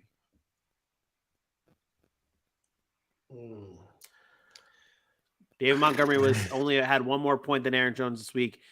He played 78% of the snaps, 67 yards, 13 yards to the air. I'll take David Montgomery volume. I wish I spoke up first because I opened my mouth to say those exact words. But it took me a second to get there. Aaron Jones or Miles Sanders? Miles Sanders. It's not Miles Sanders. Aaron Jones, Devin Singletary. I think I might go Devin Singletary. I'd probably still go Aaron Jones. Although Devin Singletary had a good game, I knew he would against the Chiefs. I liked that matchup. I said that on Sunday. I probably would still say Aaron Jones. Go, AJ. You're on Aaron Jones. I think from what we've seen with the Devin Singletary, they are looking for the ways to get him involved into the game. Even with the passing game, it's been up. And while we know Aaron Jones has been a big part of that offense, it just hasn't been there. I think if you have, again, you're trying to either trade Aaron Jones or see if you have someone to play over him or you're starting him and hoping for the best. Yeah, if you have Aaron Jones, you're starting him. Yeah. I think you just you have no choice. Yeah. Let me rattle off just a few more names here. Yeah. Let me just rattle off a few more names here just for shits and giggies here. Aaron Jones, Travis Etienne. Aaron Jones. Mm-hmm. Okay. Aaron Jones or please don't laugh at me for this. Please. Gonna laugh. Aaron Jones or Kenneth Walker. Kenneth Walker. Yeah. I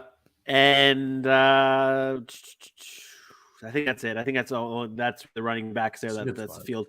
I wouldn't throw guys like Brian Robinson had a good week this week, but I'm not throwing him in there yet. But yes, that's where we're at with those two players. Let's do the buy or sell here, and then we'll get into your waivers. We'll talk players who had good weeks, whether we think it's going to continue, and players who had bad weeks, whether we think players who had good or bad weeks that we think it's going to continue or not, buying or selling it continuing. Let me present you guys some players here.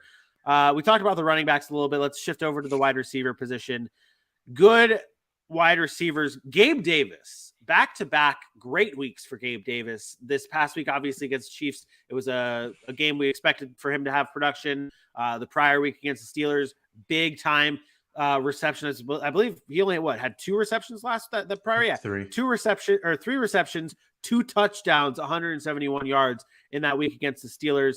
This past week against the Chiefs, 3 receptions, once again, a touchdown and 74 receiving yards. Buying or selling in Gabe Davis to continue being as successful as he has been. I'll throw this one to you, Aaron.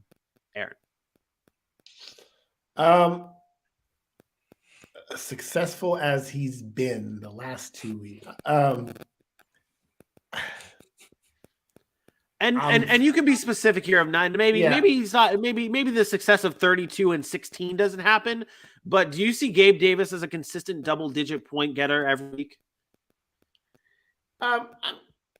Yeah. I mean, you can say that. It's not going to be double digits, but I'm selling. I put it this way: I'm selling what that production is. He was wide receiver 18 on the week. I don't know where else I wanted to go. I froze again. Yep. I'm selling that. I'm selling the production of wide receiver 18 on this week alone because the volume's not there. So he's going to be touchdown dependent. And even most games, if he goes 2 or 3 for 74, if he doesn't get in the end zone, he's useless. So I'm selling Gabe Davis on that aspect. He's just not a big target guy. And I've kind of just learned to live with that. He's a big play guy. He's going to have great weeks, but he's going to have some down weeks. AJ, you're going to love this next wide receiver. You're going to love it. Alec Pierce, 13 points against the Jags, 16 points against the Broncos, 12 points against the Titans his past 3 weeks. He is seeming like he is becoming one of Matt Ryan's go-to guys, I should say. Although I shouldn't say go-to guys. 3 receptions last week, or 3 receptions against the Jags, 8 receptions against the Broncos, and then 4 receptions against the Titans. Buying or selling that Alec Pierce is going to be a consistent fantasy option here for weeks to come. Your words are too Dylan-like. You're locking me into too much. Don't hang on. What I'm saying, I think he's a low-end flex. I think you're comfortable with him. This trend is what they were looking for. He came into the season unhealthy, but they liked him from the start, and they've been slowly getting him more and more active into the game plan. And I think you're going to see stuff like this. I think you're going to see around the 7-8 targets a game, and hopefully he'll start being more consistent. You'll see more like that 8-catch game, not the 3-catch game that he just had. You're looking for basically that 10 to 12 point range is what you're getting, and anything above that, you're happy. But I do think Alec Pierce is going to get the looks as the number 2 wide receiver. Paris Campbell got in the end zone, but that ain't stopping anybody. Son of a bitch, Paris Campbell. You can go. Right. Yeah. You suck, Paris Campbell. You suck. All right. I'm going to give you guys the floor here. On a stock report of players that you guys can, if you guys have one, if you don't have one, we can just move on. But I'm assuming you do. One player whose stock is either up or down that you want to talk about. Aaron, AJ, you just went. Aaron, you can go first. And that just means AJ didn't have one in his mind. No, it's that I have too many. I got to figure out who I want to go with. I'm gonna say this, and this is gonna raise some serious hell for people, especially AJ. Because I have two, but I'm gonna let one be gone because I think it's kind of clear. Mine is Brandon Ayuk, and I'm doing this for AJ. It's Brandon Ayuk. I know we've done this before, and we've been burned by it before. But I think Brandon Ayuk is a good, solid option. I think maybe it's too late to buy him low because he's had a couple of good weeks now in a row, or at least a couple of decent weeks. But I think if you can buy him low, I think you do that. I think this is a guy that's going to get better and better. In 3 of his 6 games, he's had at least 8 targets. I think that's important and impressive. The first game of the year, he only had 3 targets, but it was that Mud Bowl. And then the Rams and the Panthers, he had a couple of down games there. But I like Brandon Ayuk, and I think he has some nice wide receiver 3 flex style in him for the remainder of the season. I'm gonna finally do this. This is twofold. One, you may already know this, and 2, it's very important that I admit this. This is stock down, and it's James Robinson. It's time to be honest with myself. Time to be honest with yourselves, James Robinson owners. It is getting worse and worse as the weeks go on. At this point, I don't even know if you can trade him. You can definitely try. Maybe there's some name valuable people have caught on. 47% of the snaps, 40% of the snaps, 43% of the snaps, and inefficient. After those first 3 weeks, it just has not been there for him. He only had 1 target in the past game, 1 reception for 1 yard. Like the worst check down possible went to James Robinson. It is time to admit that it is going the other direction, and that's a big step for me. Vinny, I hope you can agree and come along with that because it's time. It's time. I have no problem with that. I have no problem with warn you. You should have got him off, AJ. I told you he was touchdown dependent after those 3 weeks. I traded him in another league. I'm actually in the process of sending you an offer right now for James Robinson, to be completely honest. Just because I love James Robinson. It's my emotions wanting to trade for James Robinson. But no, I have no problem with what you said there. It really is. It's been going downhill since week 4. I mean, obviously the slot bowl fest against the Eagles was the most telling sign of where we're at with James Robinson in this offense. Because I said it on the show, in that game, it should have been James Robinson. That was your James Robinson game, and wasn't it? And Aaron, you talked about how this is what Doug Peterson does. And that's not going to change throughout the rest of the season. You're going to get a lot of inconsistencies from James Robinson. Why is Michael Hasty on the field? That's the thing. Doug Peterson does not give a shit about your fantasy teams. He does not. Obviously doesn't give a shit about winning because we haven't won yet. Or we didn't win this week or last week or the week before. I'm kidding. It was a joke. But no, I have sounded my own personal alarms on James Robinson because I own him in a lot of leagues. And like you said, Aaron, you were talking about how he is touchdown dependent. And it is clear. And now the snap share is getting lower and lower. And we're also seeing more and more explosive plays from Travis Etienne, which is going. I don't even think it's about the snap share. He's seeing the same amount of carries. It's just his production is the same. It's not, and if he doesn't score a touchdown, or a big run, it's nothing. And we talk about stock reports of going up and down. Travis Etienne's stock report is going up, and James Robinson's is going down, and you can see it clearly in games because I've been down on Travis Etienne. I see him just drop ridiculous passes, and that's more of a fan thing that gets me mad.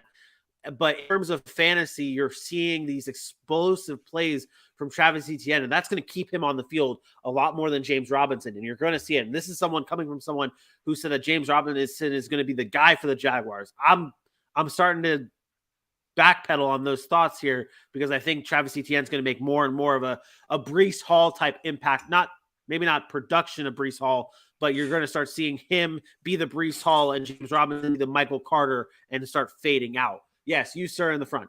Question 2. Well, Two points. I don't know about that. I don't know about that last part you said. I don't think Travis Etienne will ever get the 17, 18, 19, 20 carries that Breece Hall's going to get. That I don't ever see that happening. Maybe that.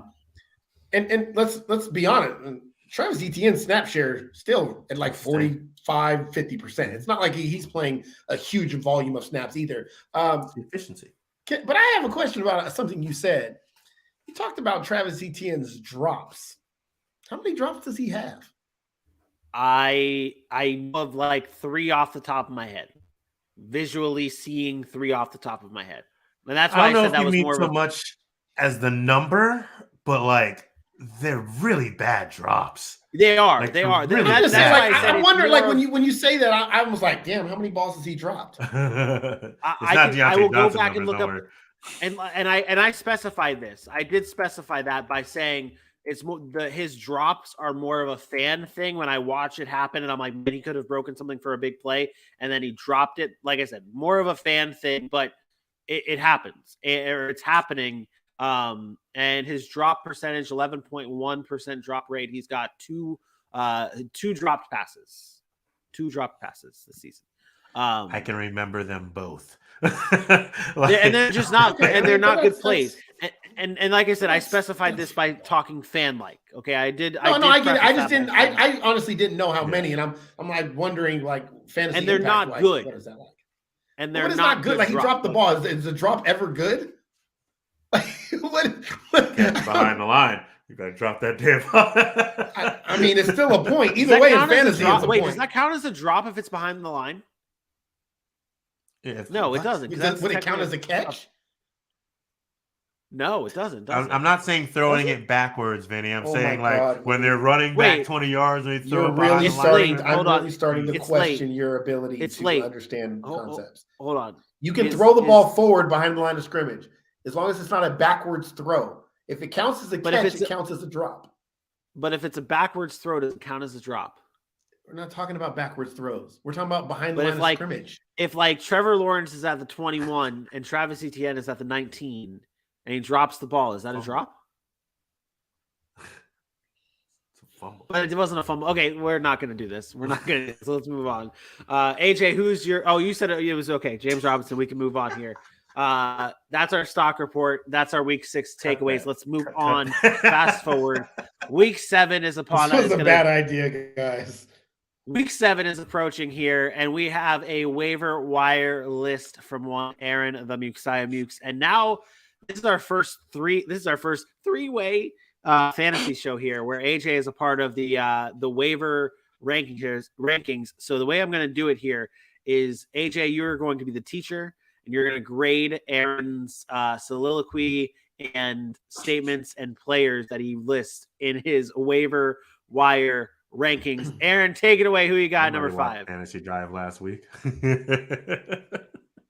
I didn't watch Fantasy Drive last week. My first one is Vinny's. Vinny, I would warn you, go out and get this guy right away. He's got super high value, ceiling through the roof. I hate you so much. I truly go get him. Like, his name is Deonta. Nope, I'm not doing it. I hate you more than life itself. Like I hate like there's a list of people that I hate. Like murderers are on this list and I hate them a lot. You have just taken the number 1 spot of my hatred list. You're ahead of all the people that I've truly just despised in my life. You're number 1 and I hate you, and you are still my best friend, but you are worthless to me. I'm coming for that number 1 spot. It's Deonta Foreman. That's right, Deonta Foreman. He's so valuable right now. Listen, this is a foreshadowing play, but I will tell you, all jokes aside, in all seriousness, he played the most percentage of snaps that he's seen all year on Sunday, and it was the way they were using Christian McCaffrey. This is what I've been clamoring for. They were lining up Christian McCaffrey as a receiver, using Deonta Foreman in the backfield. He didn't get a whole lot of looks, but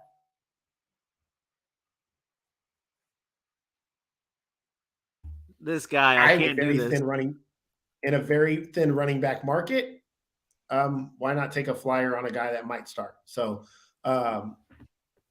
again, don't expect a whole lot, but he played 23% of the snaps. Like I said, he got 5 carries and he scored 1 point. So, take it for what you may, but it's waiver wires. It's thin out there. There's not a whole lot. So Deontay Foreman got number 5. Yeah, me, I'm the nice guy. I'll give it a C. It's early, like you said, it's the foreshadow play. I Deontay Foreman, I think 23% of the snaps. It pays off. It pays off. And if you can afford to hold him, what's up with your team? Well, remember, waiver wires are two different things too, guys. It's not. Bye week's coming too. Their bye weeks are getting ready to come there, and you're going to go to the waiver wire and be like, shit, I don't got no running backs to play because 2 of mine are hurt. 2 of them are on buys. I got to put somebody in there. Look for a guy that's going to perhaps touch the ball, perhaps be on the field if you have him in your league. And if you're playing a deep league like ours, good luck. Good luck. Good luck. Gotta find honestly, like I don't know how else to. Yeah. I'm also worried about Christian McCaffrey getting hurt, by the way. Or traded soon. Because they are starting to give him a lot more touches. Like everything is Christian McCaffrey. So you always got to keep that in mind that there's a possibility of injury. They will never hit the Christian McCaffrey sweet spot. What is Vinny making that face for? What are you making the face for? Mine was a yawn. You're talking about Christian McCaffrey getting hurt, and I said Deontay Foreman. That's where his value is in fantasy or in anything in life itself. Deontay Foreman is going to matter, and that's why I said in preseason, y'all were like, "Oh, it doesn't matter what happens in preseason between Deontay Foreman and what's the other guy's name? Shit, what's his name? Doncho. What's his name? No, not Doncho. Chuba Hubbard. Chuba Hubbard. You were talking about a preseason game. It was a preseason preview. It wasn't a fantasy preview anyway. You're talking about the guy that gives preseason stats. No. I'm not letting him slide here. This was not about fantasy. You were talking about a preseason matchup for the team itself, not for fantasy. Matters. We were talking about the actual game, not fantasy. It matters. Yeah, I'm happy to see Deontay Foreman there on your list. Who's at number 4? You're a clown. Clown shoes, bro. He froze. I was timing that perfectly. He froze right before he was about to reveal it. It's Kenyon Drake. Yeah, there you go, champ. Kenyon Drake. Yeah, so Kenyon Drake is my number 4 on my list. He ran for over 100 yards. Don't expect that. Calm down, people. Don't go crazy. I got to go spend all my fab budget on Kenyon Drake. If you don't get Kenyon Drake, it's okay. Don't use your number 1 waiver priority. Don't spend a bunch of fab on him. But if you have some extra space on your roster and you want to take a flyer, why not? Again, it's running back. You never know. Gus Edwards should be back soon. That's going to cause a problem for Kenyon Drake. I don't think there's long-term sustained success there. J.K. Dobbins will get right. He's still working back from his knee injury. But, again, if you need a guy, looks like they want to use him a little bit more right now to help J.K. get spelled a little bit before Gus Edwards comes back. If you got some extra spot on your roster, go ahead and get him. Don't see you're going to start him unless you have to. And if you have to, then again, good luck. But again, if you're playing in a deep league, waiver wires are thin. So, go get that.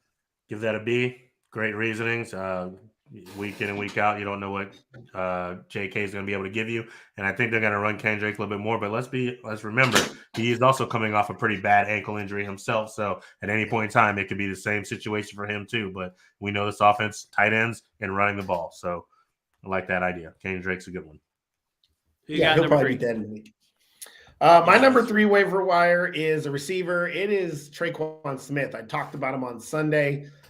Somebody in New Orleans has to catch passes for the next couple of weeks. So don't trust Michael Thomas. He's dead. Don't trust Chris Olave. He's dead. Don't trust Jarvis Landry. He's dead. Well, Marquez Callaway is supposed to have been a thing for 2 years. He's not doing anything. Traquan Smith is the next guy up. He plays a ton when they're not there. Sometimes the opportunities aren't there just because of the offense. It's a lot of Alvin Kamara, but he caught a touchdown last week. I think it's somebody that could have some sustained value. So go out and get Traquan Smith. He's played 60% of snaps in 3 games this year. It's 3 games that obviously have been missed. In 2 of those games, he scored double-digit points on 3 and 4 catches. So he's been valuable in limited opportunities. I like what he's going to be able to do if those wide receivers are out. Bye week's up. You need somebody to plug in there. Plug him in. I plugged him in this week and got the win, both in DK and in regular season. Another B. Great bye week guy for Traquan Smith. Also because Marquez may be gone in a couple of your rosters at this point in time, but then again, not because of sleeper. It's like 2% for Traquan and 6% for Marquez. But last week, Marquez did get 7 targets. He's played over 70% of the snaps in both weeks. So I think either one could be a pretty decent bye week flyer, just because it could switch up and this week be Marquez. But both of those guys, great bye week plugins, especially if you're looking at someone like you have Stephon or Isaiah, like one of those Buffalo Bills receivers. So, yeah, look. I thought you were talking about Isaiah. I thought you were talking about Isaiah Likely. Yeah, I'll be honest. I could never start Marquez. I could never play Marquez Callaway. He had a whole year to be the guy, and did nothing. Yep. And Agreed. Opportunities he's played last year. He played 80% of the snaps on the year. And he did nothing. He was wide receiver like 88 or something. I don't know. I can't trust it. Give me the guy with some. Give me the guy with a little bit more. Just giving you the numbers. Who you got at number 2? What's that? Who you got at number 2? That was number 2, wasn't it? No. Nope. No, tripping. Number 2. I think number 2 and number 1 are switching, but after what I saw on Monday Night Football, do you want to switch it? Yeah, I do. After I saw what I saw on Monday Night Football, I was already kind of bullish on Latavius Murray once he got into the fold there. I thought that he would be a factor just because of his style. Wait, is he still your number 2? No, just let me finish. Let me finish. It doesn't have to be some big reveal, okay? It does have to be a reveal. That's the whole point of the graphic. That's what he does. That's the whole point of the graphic, you asshole. Have you ever worked in a newsroom? Have you ever worked for a TV company before? This is why you're supposed to be behind the camera. This is why I'm behind the camera. Oh my God. Here we go. And yet, at the end of the day, I'm the talent. Yeah. I thought you said you were going to switch it. No, you've already given it away. Here you go. No, I didn't, because I was talking about Latavius Murray, and now he's not number 2. He's my number 1. Yeah, well, guess what? I'm not switching it. What an absolute fucking clown. Oh my God. Anyways, fine. I won't go into what I was saying, which wasn't even really about Latavius Murray. It was about the Broncos. Good. But anyways, now I don't even know. Rashad. After all of that, White is my number 2. Wait. Oh my gosh! Oh, what a slap happy show! All right, I need to go. We got to be done. I'm done. My number 2 is Rashad White. I don't trust Leonard Fournette. The volume is going to kill him. They're going to have to start getting somebody else involved. He can't continue on the pace of getting 30 and 40 touches a game or opportunities. He's going to die. So Rashad White is the next guy up. Rashad White is going to be a problem later in the season. Get him now if he's still on your waiver wire. Hold on to him. I know he's only 49% owned, which is just below that threshold. So go get him now. Fuck the reveal. Don't even whatever. Number 1 is Latavius Murray. I don't care what AJ thinks about the number 2. Number 1 is Latavius Murray. You saw it tonight. He's the physical back. I think Melvin Gordon, as I said, they should have did. Javonte would still be healthy if they just wouldn't have re-signed Melvin Gordon. It was karma. It was the gods working against him for bringing his old ass back, Mr. Fumble Rooski himself. Melvin Gordon ruined Javonte's career. Anyway, Latavius Murray has to be the number 1 waiver priority this week. There's not a whole lot out there, but after watching Monday Night Football, you've seen, again, he's going to be a touchdown-dependent guy, but he's going to get the opportunities to run between the tackles. And I think that's important when you're searching for a back. Go get him. He's going to fall into the end zone, hopefully, if Denver can ever get close enough. That's it. Again, I don't put quarterbacks on this list. If you're searching for quarterback names out there, Taylor Heineke is a good name to go out and look for streaming option. If you happen to drop Mitchell Trubisky, who knows how long Kenny Pickett, if you need a quarterback, pick up Mitchell Trubisky. Good luck. These guys aren't going to – they're not – good luck. If you want to start them, good luck. Some people have no choice. That's fine. But don't go wasting a bunch of fab budget or your waiver wire priority on guys that you're not going to play. The biggest mistake that people make. Wilson. Yeah, I'm just saying it's the biggest mistake people make. They just think, oh, well, there's a guy out there that is on everybody's waiver wire list. I have to go pick him up because I feel like I need to make a move, or I feel like I got to do something on Wednesday morning when it's waiver priority. You don't have to do it if you're not going to play these guys. I would just warn you, looking at that quarterback list that is out there, do not overthink it. It will put you in that spot. I dealt with it. I made the choice, and honestly, it didn't bite me too bad, but it was the difference of me winning by 6 points and literally 0.98 points starting Jimmy G over Marcus Mariota. And like that's the decision that I was stuck with. So, yeah, exactly. And it's because I had Russell Wilson. I did not want to start him. I would have been okay with Russell Wilson having the game of his life on my bench this week, and he didn't. Started to. Can I ask you what was your reasoning by starting Jimmy G? I figured that he and Debo would play well. I thought this would be a good George Kittle game, and I figured the Atlanta Falcons defense would not play as well as they did. Figured they played decent enough, but not as well as they did. The multiple turnovers. I even said to Vinny that before you had left off the show, and I was like, Marcus Mariota is going to run 6 times for like 40 yards and a touchdown at the very least. Two bad quarterbacks, take the one with the rushing upside, always. Same thing I made, and I know you can't go back and get those points. Made the same decision the week you put up 2 points. So I was having a little bit of PTSD. But those exactly. And that's literally what it was. You've been hanging around Vinny too much. I talked myself out of it multiple times because I wanted to play Mario, and I talked myself out of it multiple times. You emotional motherfuckers. Final rankings look like this. Deontay Foreman, Kenyon Drake, Traquan Smith, Rashad White, Latavius Murray. Go out and get your waiver wire claims. When you watch this, obviously, probably tomorrow, you'll see this. Go get your waiver wire. Or if you're one of the 3 people that are in here. Or if you're one, that's weird. I want to know who those 3 people are that are watching right now. That's what I really want. Well, you know one of climbing at 240. Yeah. We're climbing. Yeah, we were at 1 and we were at 2 and then we got 3. Hey, whoever's watching, hey, shout out to whoever's watching. Welcome to the city, man. We've been here for almost 3 hours now. After we did a show earlier for an hour. This is what we do. AJ, man. This is what we do. AJ, how much do you like that Latavius Murray pick at 1 for the waiver wires? I mean, you like it a lot? Sorry. Okay. I like it. You like Latavius Murray rest of the season? Bro, all he's doing is picking the players he's going to send to you in a trade. Vinny is the worst person ever to trade with. Latavius Murray or James Robinson rest of the season? Oh, definitely Mike Boone. Okay, got it. Damn it! I forgot to pick him up too. I was going to send you a trade offer involving Latavius Murray. Wait for somebody to have a good week and trade him, and then trade him. That's all you got to do. Someone seems a little salty I'll jump over there. at it. I am salty. I'm salty at the ignorance. I'm sorry, I wasn't going to trade. I wasn't going to trade. Yeah, it's so funny you say that because you're like, oh, I'm sorry for all the idiots that we have in the league, but you are literally the only person that is seeing the way that you see things, and then everyone else is on the same side of not wanting to trade with you. Nobody wants to trade with me. Nobody wants to trade with me. That's fine. I don't care that nobody wants to trade with me. I like logic, Vinny, and when you make logical sense, I will give you credit for that. There's 12 teams in this league here. And not one person wants to trade with you. Not Vinny, one how person, logical?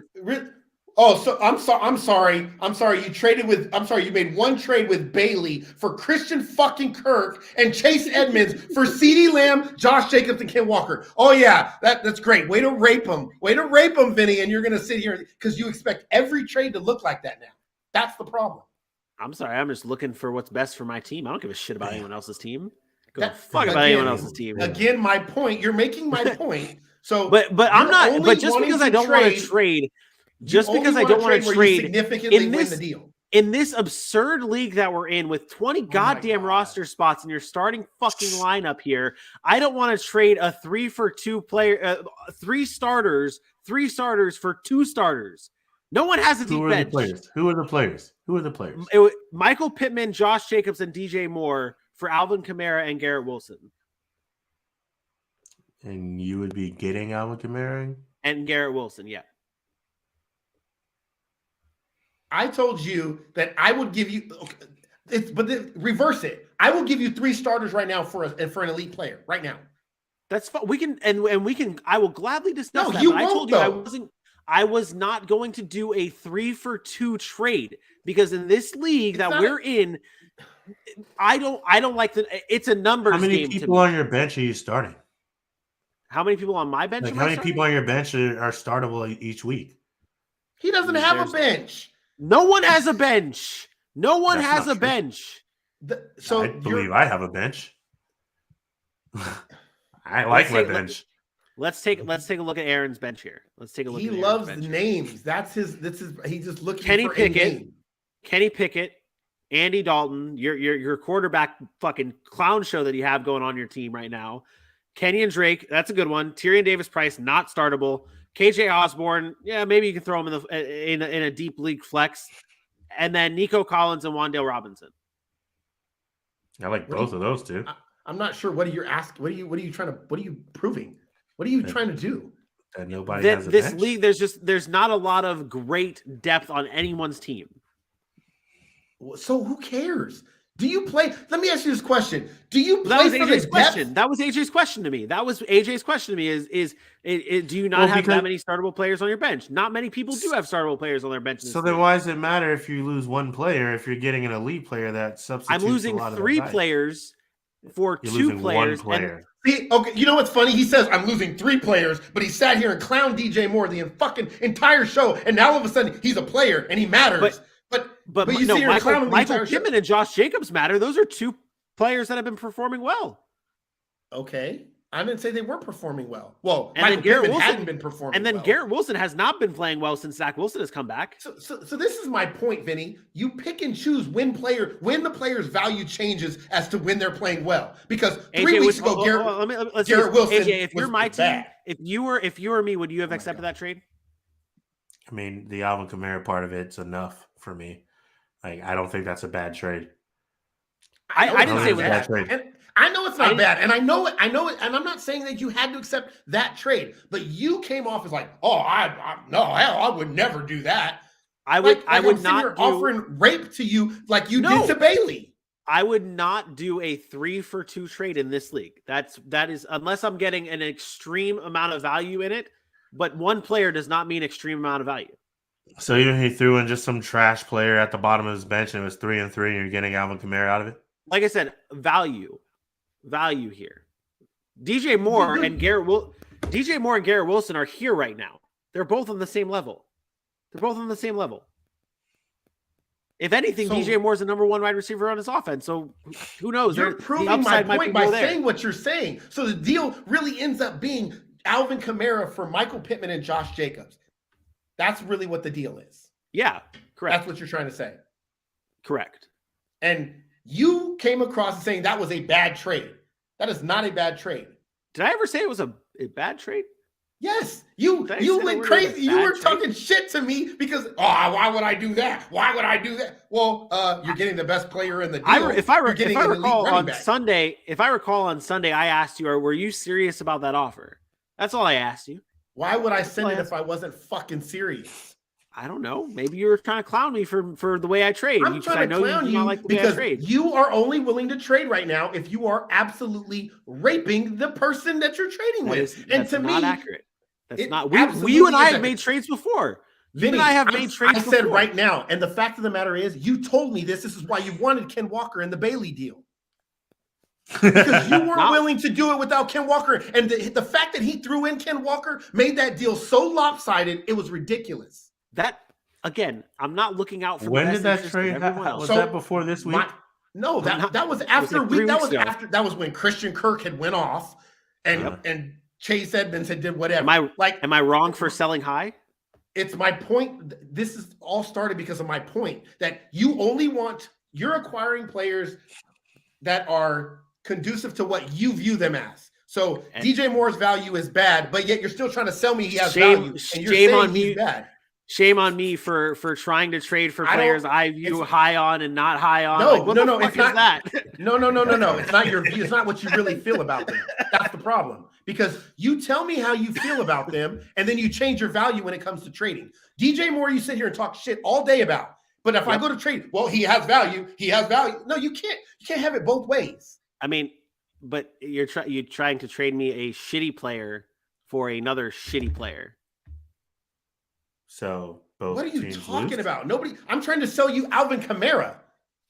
Yeah, but and then you want to downplay Alvin Kamara's value. Oh well, he didn't play well. I don't know what he's going to do with Jameis. How far off, AJ, as an impartial person here, how far off is Josh Jacobs and Alvin Kamara right now? Oh my god, and even rest of season. If you want to talk rest of season, how far off are they? I mean, I'd take Alvin Kamara. I mean, if Alvin Kamara is 1, Josh Jacobs is 4. So really, it's not that far off. I mean, through like 3 numbers, it's not that far off, right? For what?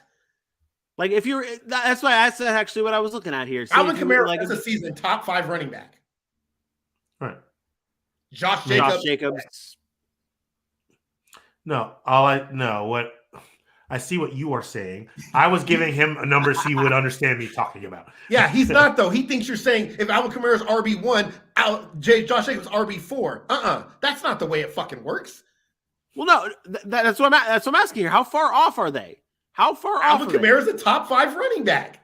And where's Josh Jacobs? Top 12? That's a huge difference. I think Josh Jacobs is a top 10 running back. Right? Is this not?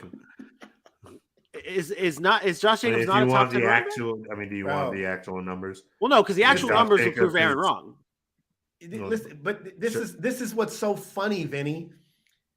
Nobody in their right mind, including myself, who was the highest on Josh Jacobs, has him as a top 10 running back. But now, because we're talking about trading him, you are going to put him in the top 10 category. Wait. I do believe at the beginning of the season, you did have Josh Jacobs as a top 10 running back. Did you? Nope. No, I didn't. No, I did not. No, I didn't. No, I did not. We were doing the No, I did not.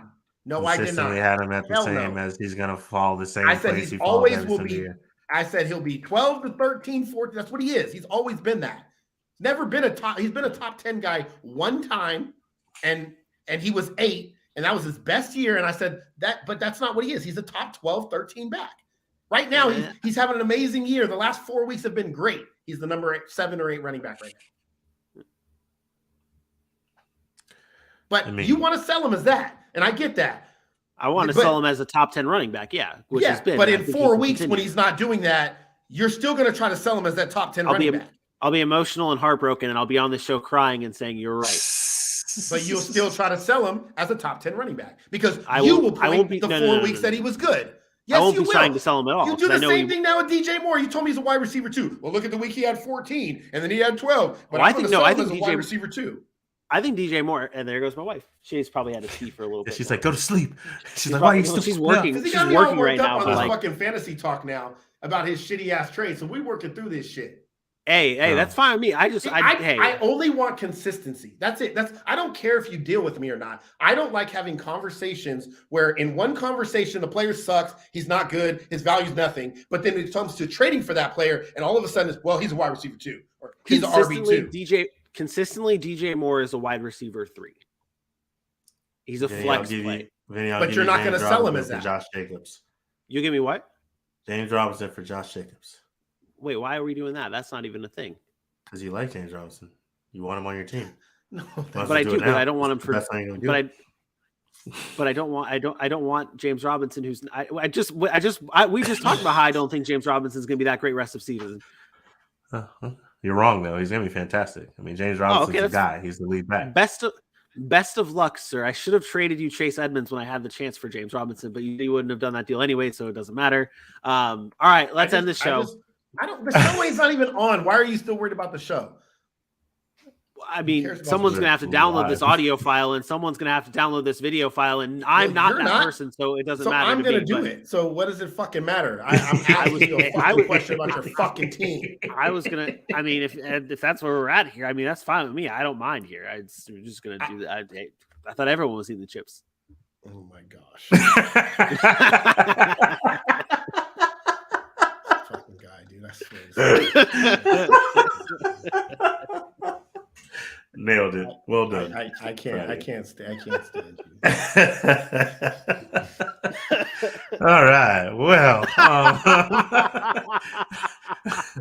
ladies and gentlemen, good morning. Aaron, are we allowed to end the show now? No, I'm so irritated. Okay. I'm looking at your team right now. I'm trying to hold on. Let's just bring some joy here.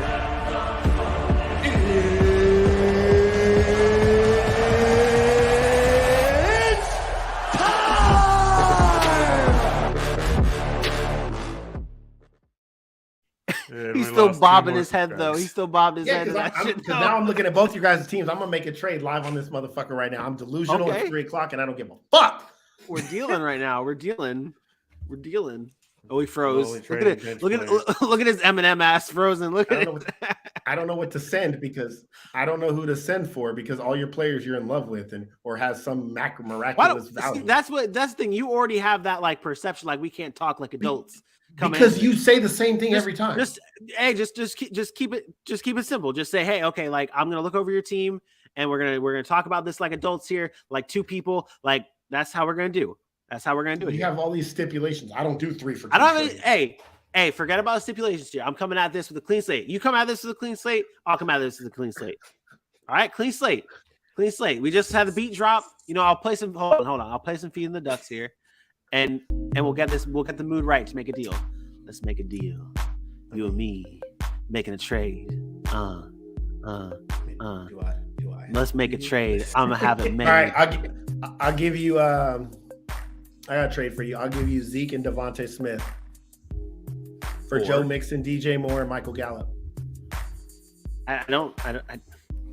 Oh, never mind. You don't do 3 for 2 trades. I forgot. Yeah, I don't know why you don't listen to me. Like that's just. Oh, but you just said no stipulations, clean slate, no stipulations. No, I'm still gonna value what I have for my team. I'm not gonna like not.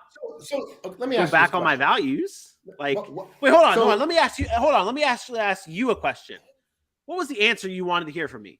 What would have been the correct answer for you? No, just to explain what the reasoning is. It doesn't have to be yes.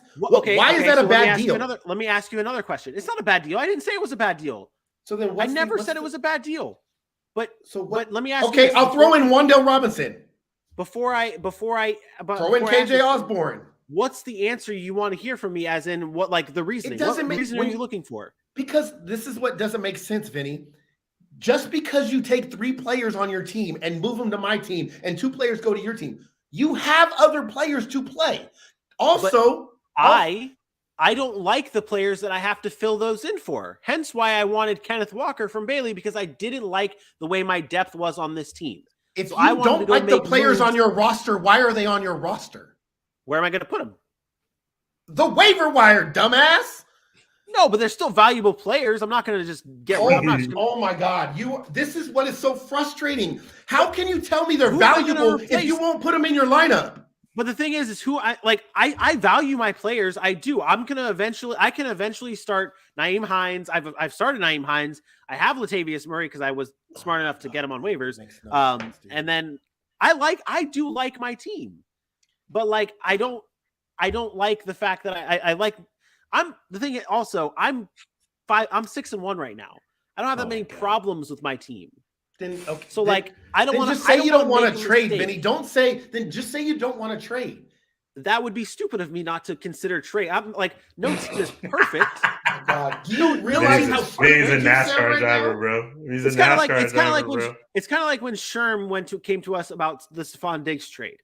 Stephon Diggs has been going fantastic. But of course, we're not going to say no to any, like, we're not going to say, no, I'm not interested in trading him. Like, of course, for the right price, there's always a right price. I'm like the $1 million man, baby. Everybody has a price. No, you're an idiot. Because you're talking in circles. Literally, you're going like this. That's how I normally do. My brother says I do that all the time. Yeah, you make 0 sense. I like my players. Oh, but they don't have value. But they're good when they're but I won't put them in my starting lineup. But I don't want to trade 3 for 2 because I don't like who's on my bench. So what was that? What was the offer you just sent me? Devontae? It was Devontae Smith. It was Devonta Smith and Ezekiel Elliott. Okay. For Joe Mixon, DJ Moore, and Michael Gallup. And you're gonna give me the excuse of, DJ Moore's got value. Hold on. Michael Gallup could be accurate. Let me accurately assess this here. And then I'll give you my logical answer here. So it's Ezekiel Elliott. Mm-hmm. Go over this trade one more time, just so I can. You're running your goddamn fucking mouth here. I can't understand what you're. I'm trying to. I have a slow. I'm stupid. I am dumb. I am dumb here. That's the truth. So let me Ezekiel Elliott. Okay. And it's very easy to forget. It's very easy to forget. It's not. It's just funny to me. And Devonta Smith for Joe Mixon, DJ Moore, and Michael Gallup.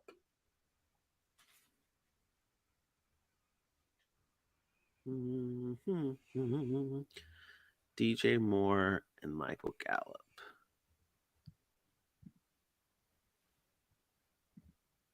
Okay, I will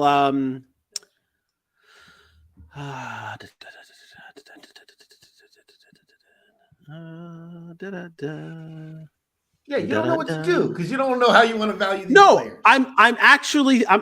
Am I not allowed to think about this? The thing that concerns me is Joe Mixon is my running back one. Like, he has been my top guy that I have on my team. Like, he is my RB1 on my team. He has been my number one running back, the one I can trust the most. Obviously, Josh Jacobs has been great too. I have very good running backs. I feel very confident in my running Josh back. Jacobs has been your RB1, not Joe Mixon. I'll take Josh Jacobs in that deal instead if you'd like. I mean, I'm going for the guy that hasn't been as good. I feel like both have been great. I feel like both have been Joe great. Mixon's RB15. See what I'm saying? This is exactly my point. Both guys have been really see. There is good.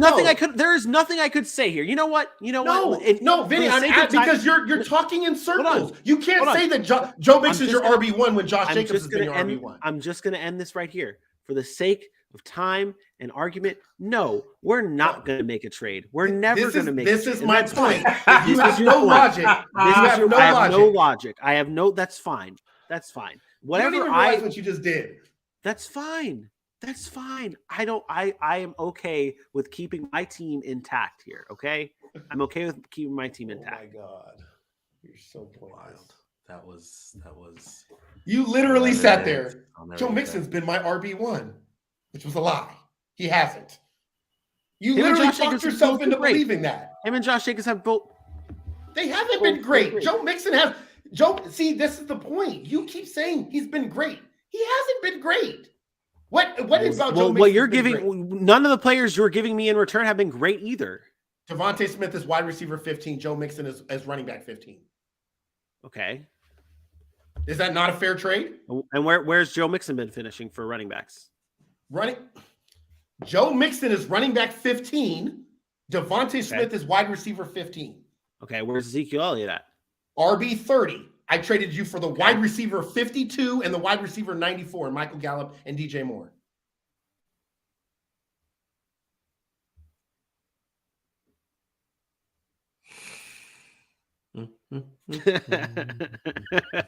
I don't try to rate people. I don't offer lopsided deals. I'm not trying to say you. I'm not. I have never accused you of you being unfair. So when you give me your reasoning for not, and again, it's not you saying yes or no. When you give me your reasoning for saying yes or no, it has to be valid. It can't just be This is why the internet. This is why the internet has ruined fantasy. Well, I guess fantasy football was on the internet at all times, but like chats and stuff. Can we go back to the time where it was just like beepers and shit, where we had like for fantasy, where there was really no chats. That's always a fun constraint. If you play in as many fantasy leagues I've played in, if you go ask anybody I've ever made trades with, ever. I mean, I've played in 40 leagues a year. You ask who the easiest person to get deals done with in the leagues. And I guarantee every league I've ever been in, it's you. Outside of this league, no, ask anybody I've ever played fantasy football with. Outside of this league, I'm the easiest person to deal with because I'm realistic, I'm willing to overpay, and I don't hold values for players that don't have value. I don't make shit up. I go based on what they've been doing, where they project, and I am okay with losing a deal to get what I feel like my team needs. I don't look at, oh my God, this guy's RB6. I gotta get the RB6, or if he's the RB7, he doesn't equal value. Like, I don't look at it that way. I am willing to accept the players that people are down on with hopes that they turn it around. Maybe they don't. And then when they do it, you're going to turn around and be looking at me, I knew you rate me. I shouldn't have done that deal. Well, no. The opposite applies as well. Like, I could end up taking on DJ Moore or Michael Gallup, who've done nothing, and they can continue to do nothing. And again, like I said, this deal is something I literally just made up off the top of my head to paint you a picture of a deal that I would do. And in most cases, people would be like, that's a pretty even deal. I didn't say it wasn't a bad deal. I never said it was a bad deal. So what I'm saying is when you say that, oh, well, this is why nobody wants to deal with you, it's like, this is the only league where people say that. I play in hundreds of leagues and I do the most deals out of anybody. because I offer fair trades. And that's it. I'm not looking to win. I'm not looking to rape somebody. Yeah, somebody at the end of the day is going to be the winner of the deal. Correct. But if I was in your shoes, I would have never asked Bailey for Ken Walker. And I'm not saying you did anything wrong because you got him, but I would have never asked for additional pieces. The minute it was CeeDee Lamb and fucking Josh Jacobs, the deal would have been done. But you were took advantage. Your trade with him? What was your trade with him though? Didn't you also get an extra piece from him? What do you mean an extra piece? What are you Didn't you ask? About? Didn't you ask Bailey for something that was an extra? What was your trade with Bailey? What was your trade? I gave up Saquon Barkley. And that one? And what did you get back in return? Alvin Kamara. And what was the whole trade? I'm telling you, listen, you were frozen. I couldn't hear you. I got Alvin Kamara. Yep. Devonta Smith and Garrett Wilson. I gave up Adam Thielen, Saquon Barkley, and some other piece. Zay Jones. And Zay Jones. Yeah, thank you. Again, not a bad deal. Aaron probably overpaid again. I don't offer bullshit trades, Vinny. What you heard? You've been listening to your brother because I traded for Tristan McCaffrey and he got hurt or whatever. Somebody got hurt. He did. My brother is so pissed about that. My brother is still very pissed. That's not my problem. I can't help that. The list of players Bailey has given up. It's absurd. It's absurd. Smith, Josh Jacobs, CeeDee Lamb, Ken Walker, and Garrett Wilson. It's absurd to get back Christian Kirk. Jesus. No, but that's my point. Is like it's easy. Like it's easy to take advantage of people when you get people in the league that are like, oh, somebody had a good week, I'm going to buy him. It's not like that's the point of fantasy. I don't play leagues like that though, Vinny. Like this is the only league I play. Like you try to do that shit in my other leagues, people laugh in your face. Nobody ever trading you CeeDee Lamb and Josh Jacobs for fucking Chase Edmonds and fucking Christian Kirk. Like that shit doesn't happen. Hey, I made sure I got approval from everybody else to make sure before I pulled the trigger on that trade and said accept. Hey, yeah. I mean, no. I'm not like I'm never gonna veto a deal or anything like that. People trade for who they want to trade for, but that is not my style of trading. So when I hear like even your brother be like, "Oh, I'm never trading with Aaron again," I'll be like, "Bro, everybody trades with me because I'm willing to give up talent. I'm not afraid to trade anybody." Like you just got to pay the right price for them. There is a price for everybody, but I'm not going to bullshit my way to try to get your players. Like I would never I'm just not that type of person. I'm not a sleazeball, Vincent. Hey man, I'm a fucking greaseball over here. This is what I do. That's what I do. Well, I've had success doing it my way, so I continue to do it my way. But again, I'm not knocking you for getting the players you got, but I am going to knock you when your logic makes no sense. When you try to tell me, I'm not doing 3 for 2. No, you just don't like my like. It doesn't make sense because you just don't like it. I respect you as a fantasy. I respect you as a fantasy player, but I also don't. I don't care for your logic of 3 for 2 is not a true statement. In my opinion, there is somebody right now you can plug in for DJ Moore and give you the same value as DJ Moore. Yes or no? And on my bench. Anywhere. He's wide receiver 55 or whatever he is. Just look at the numbers strictly right now from the numbers. Is there somebody that you can plug in that could give you DJ Moore's value? Yes or no? It would be Latavius Murray. Oh my God. Just answer the fucking question. So the 3 for 2 is not the issue. It's you feeling like you're going to replace that name value of DJ Moore. That's what it is. It's the name value of DJ Moore. I'm big on replacement value is what I am. Honestly, I'm big on replacement. You should have long done the Alvin Kamara trade. No, fuck that trade. Listen, it's I'm trying to get him to understand, like, it's the name value of DJ Moore. If DJ Moore was Wan'Dale Robinson, if DJ Moore was Isaiah McKenzie, if DJ Moore was Nico Collins, it's funny. It's funny how this is now coming onto the name value of DJ Moore when in the offseason I was down on DJ Moore. And I was the one. It doesn't matter whether you're down on him. He has name value, yes or no? He's a name. He has a name. He's a name that people have known in the fantasy community that have had value for the past 4 or 5 seasons. So correct. With that is what you are selling DJ Moore as now. You're not selling him as his production or his current value. honestly, I don't give a shit about DJ Moore in the trade itself. I don't give a shit about DJ Moore. That's fine. He can go. It's the running backs. It's the running back I'm giving up, and then not being able to replace the extra players. It's just the way I'm thinking. It's the way I feel. You make no sense, man. It doesn't make sense. And AJ's knowing. AJ's just smiling at it. It doesn't make sense. I don't care about DJ Moore, but you do. I care about who I replace him with and making sure I get a good replacement value.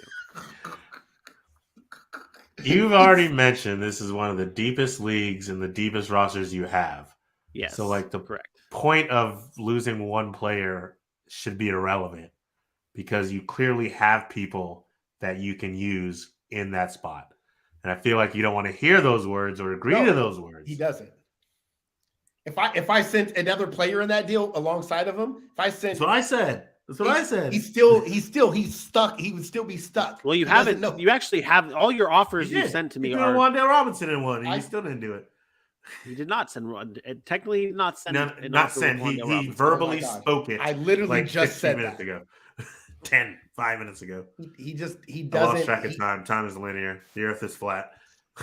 3 and 2. That's all he sees. I'm giving up 3, and I'm only getting 2. That's all he sees.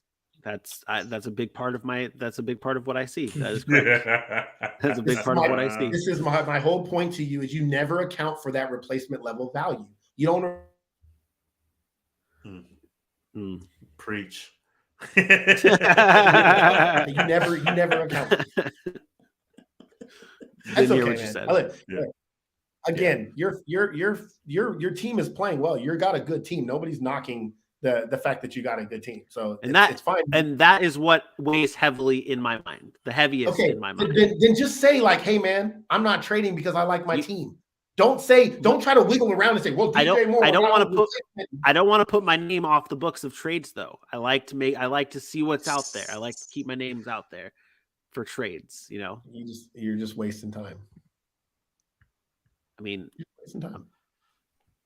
I enjoy trade talks. It's okay. Look, man, I know this game. I know how Bailey, I'm on the way.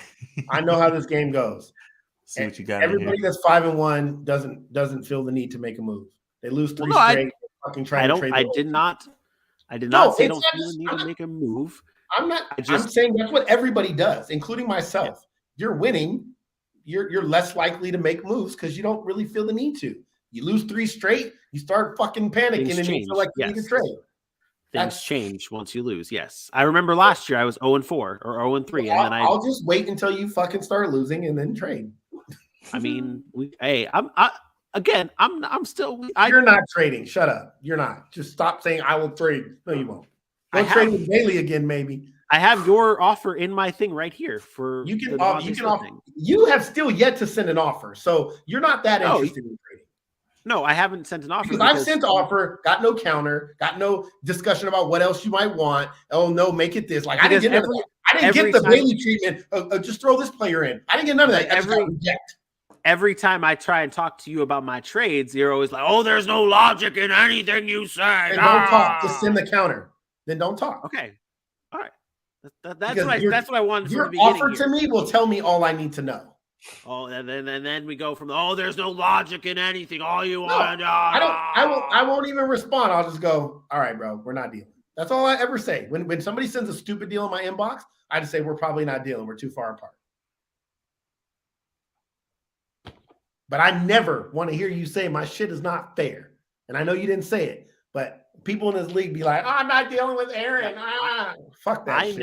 I never said those words. So I never said those words. So I can put you guys in some leagues with some dudes that all they do is rape. Every deal is fucking, you give me Josh Allen, I'll give you fucking Darnell Mooney. Straight up. Let's go. Like that's the kind of shit that be going on. I'm not with that. AJ over there, hella quiet. Who's on AJ's team? I didn't even know I was still awake. AJ breathing. I treat 3 a.m. trades like I treat drinking and driving. You just don't do it anymore. It's not good. AJ, can I ask you a question? Depends. I mean, I guess you can ask. I don't know what I'm going to say to Hold him. on. Never Bailey, mind. just hit accept, bro, before it's too late. Wait, you sent Bailey a trade? Fine. You sneaky son of a bitch. You guys are so You gay, sneaky bro. son of a bitch. I was fair. He's getting the 3.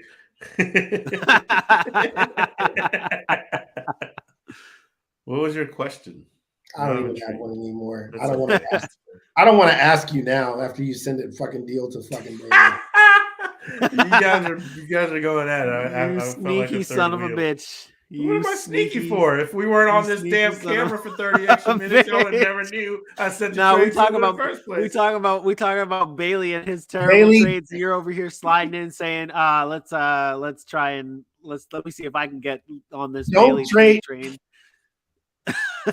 Bailey, what's the trade? Bailey, put it in the chat. Bailey, put the trade in the chat. Yeah, what did he offer you? I can send Bailey a StreamYard link. Bailey, what did he offer you? What did he fucking offer you? I know he either offered for Josh Allen, Saquon Barkley, or DK Metcalf. I know it's one of those 3 players. One of them. It was definitely DK. Yeah. It's definitely DK. All DK had a bad week. Who do you think? Who do you think I gave up? He tried to get Josh Allen for no reason. He tried.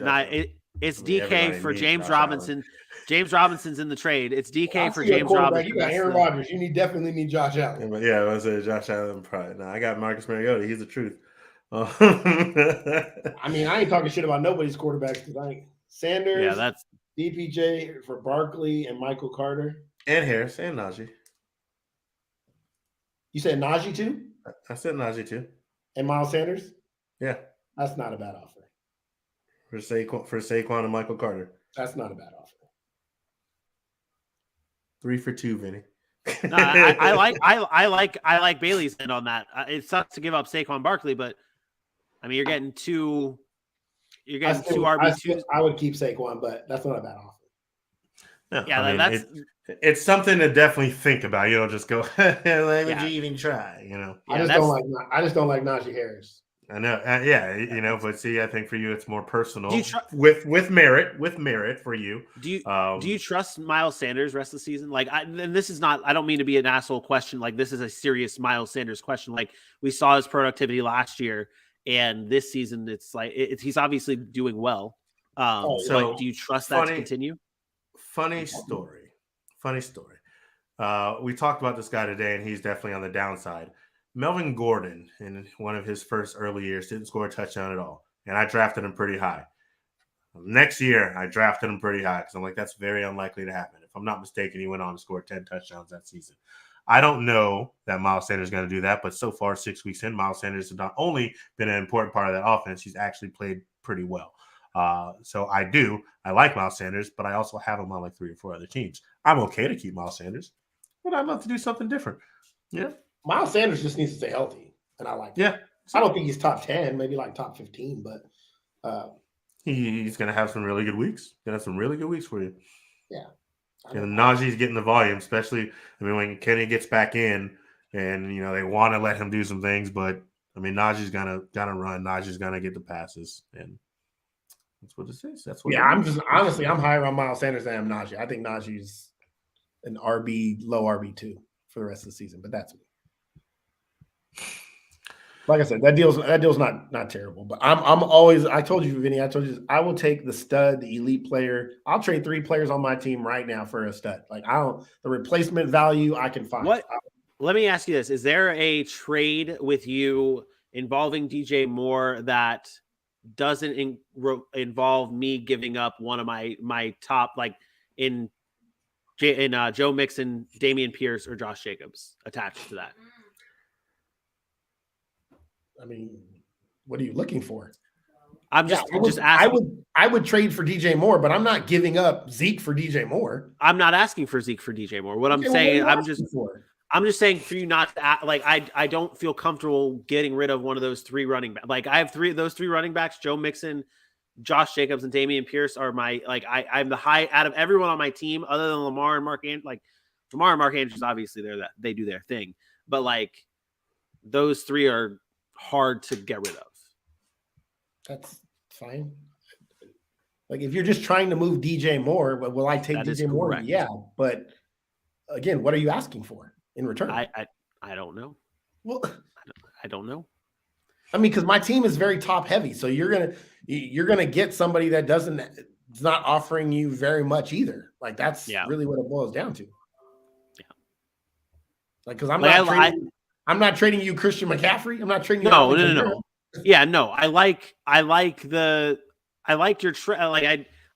your Ezekiel Elliott Devontae Smith trade, and I'm the concern is with the Joe Mixon part of it. Like I said, I am attached to those three running backs. That's why it's harder for me to deal those two with those running backs I have.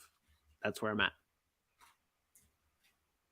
That's fair. That's fair. Mm-hmm. Like I'm literally staring that deal in the face, pondering life. Just hit send. No, I'm not hitting send. I don't want to hit send. I don't want it. Just say okay. I don't want it. I honestly, it would be a 3-for-3 trade: Ezekiel Elliott, Devontae Smith, Wan'Dale Robinson for DJ Moore, Michael Gallup, and Joe Mixon.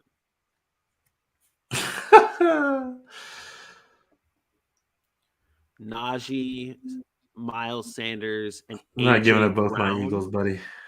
For Barkley, Carter, and DK. Actually, Bailey.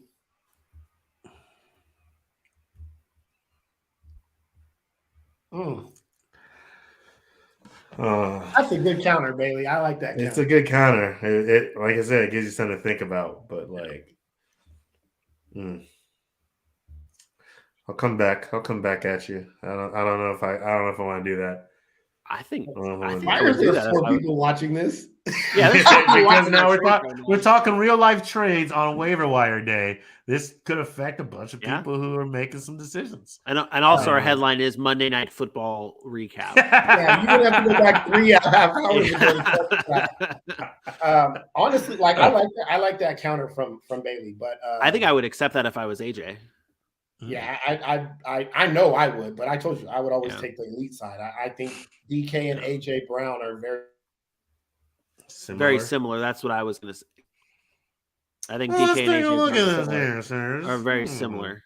And Barkley is the best running back in the NFL right now, next to him and Nick Chubb, both for fantasy have been. And Nick Chubb even had a bad week this week, so I mean Saquon is really top tier status. Nobody looks at that bad week and things. And really, it would follow your trend of what you traded with Bailey last year. You ended up getting the best running back in the NFL in Jonathan Taylor.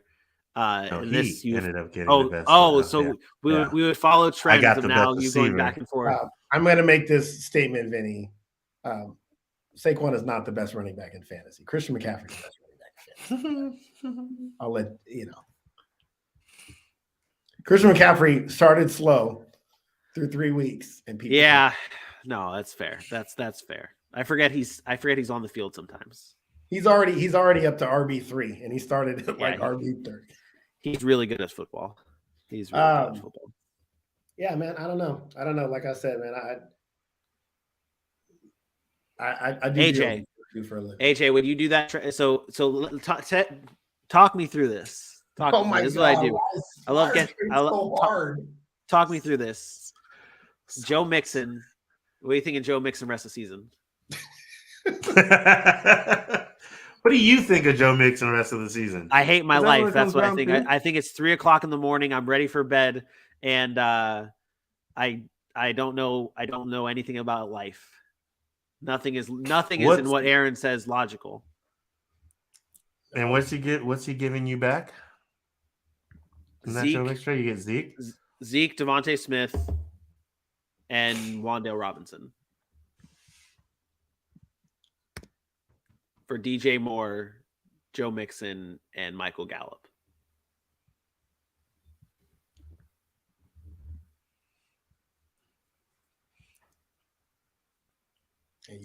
Zeke gets the volume, so you're not. You worry about Zeke. You worry about Zeke and Dak coming back with Dak coming back? No, if anything, that makes it better.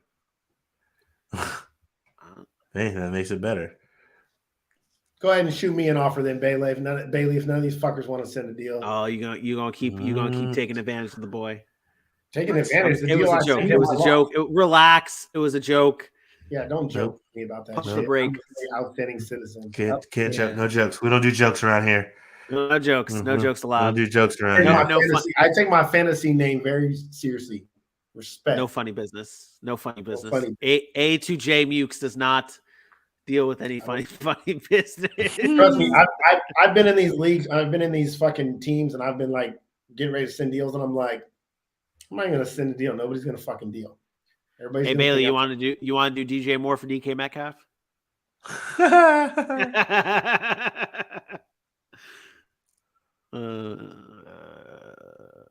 I'm trying to slide Brian Robinson some trade offers lately. I'm in a few leagues. I'm just trying to get people to buy high on him.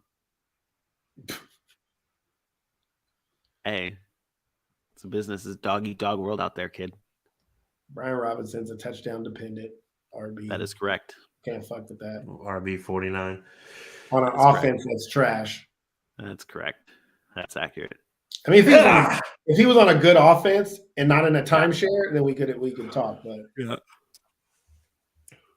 Is it time? 3.5 hours? Is that the cap? Yeah. Is that the cap? Nope. 30 seconds. Ain't nothing. You got 30 seconds to sign off. I ain't nothing. For my best friend Aaron Mukes and for your boy AJ Johnson, I am me. We will see you Wednesday for Power Rankings.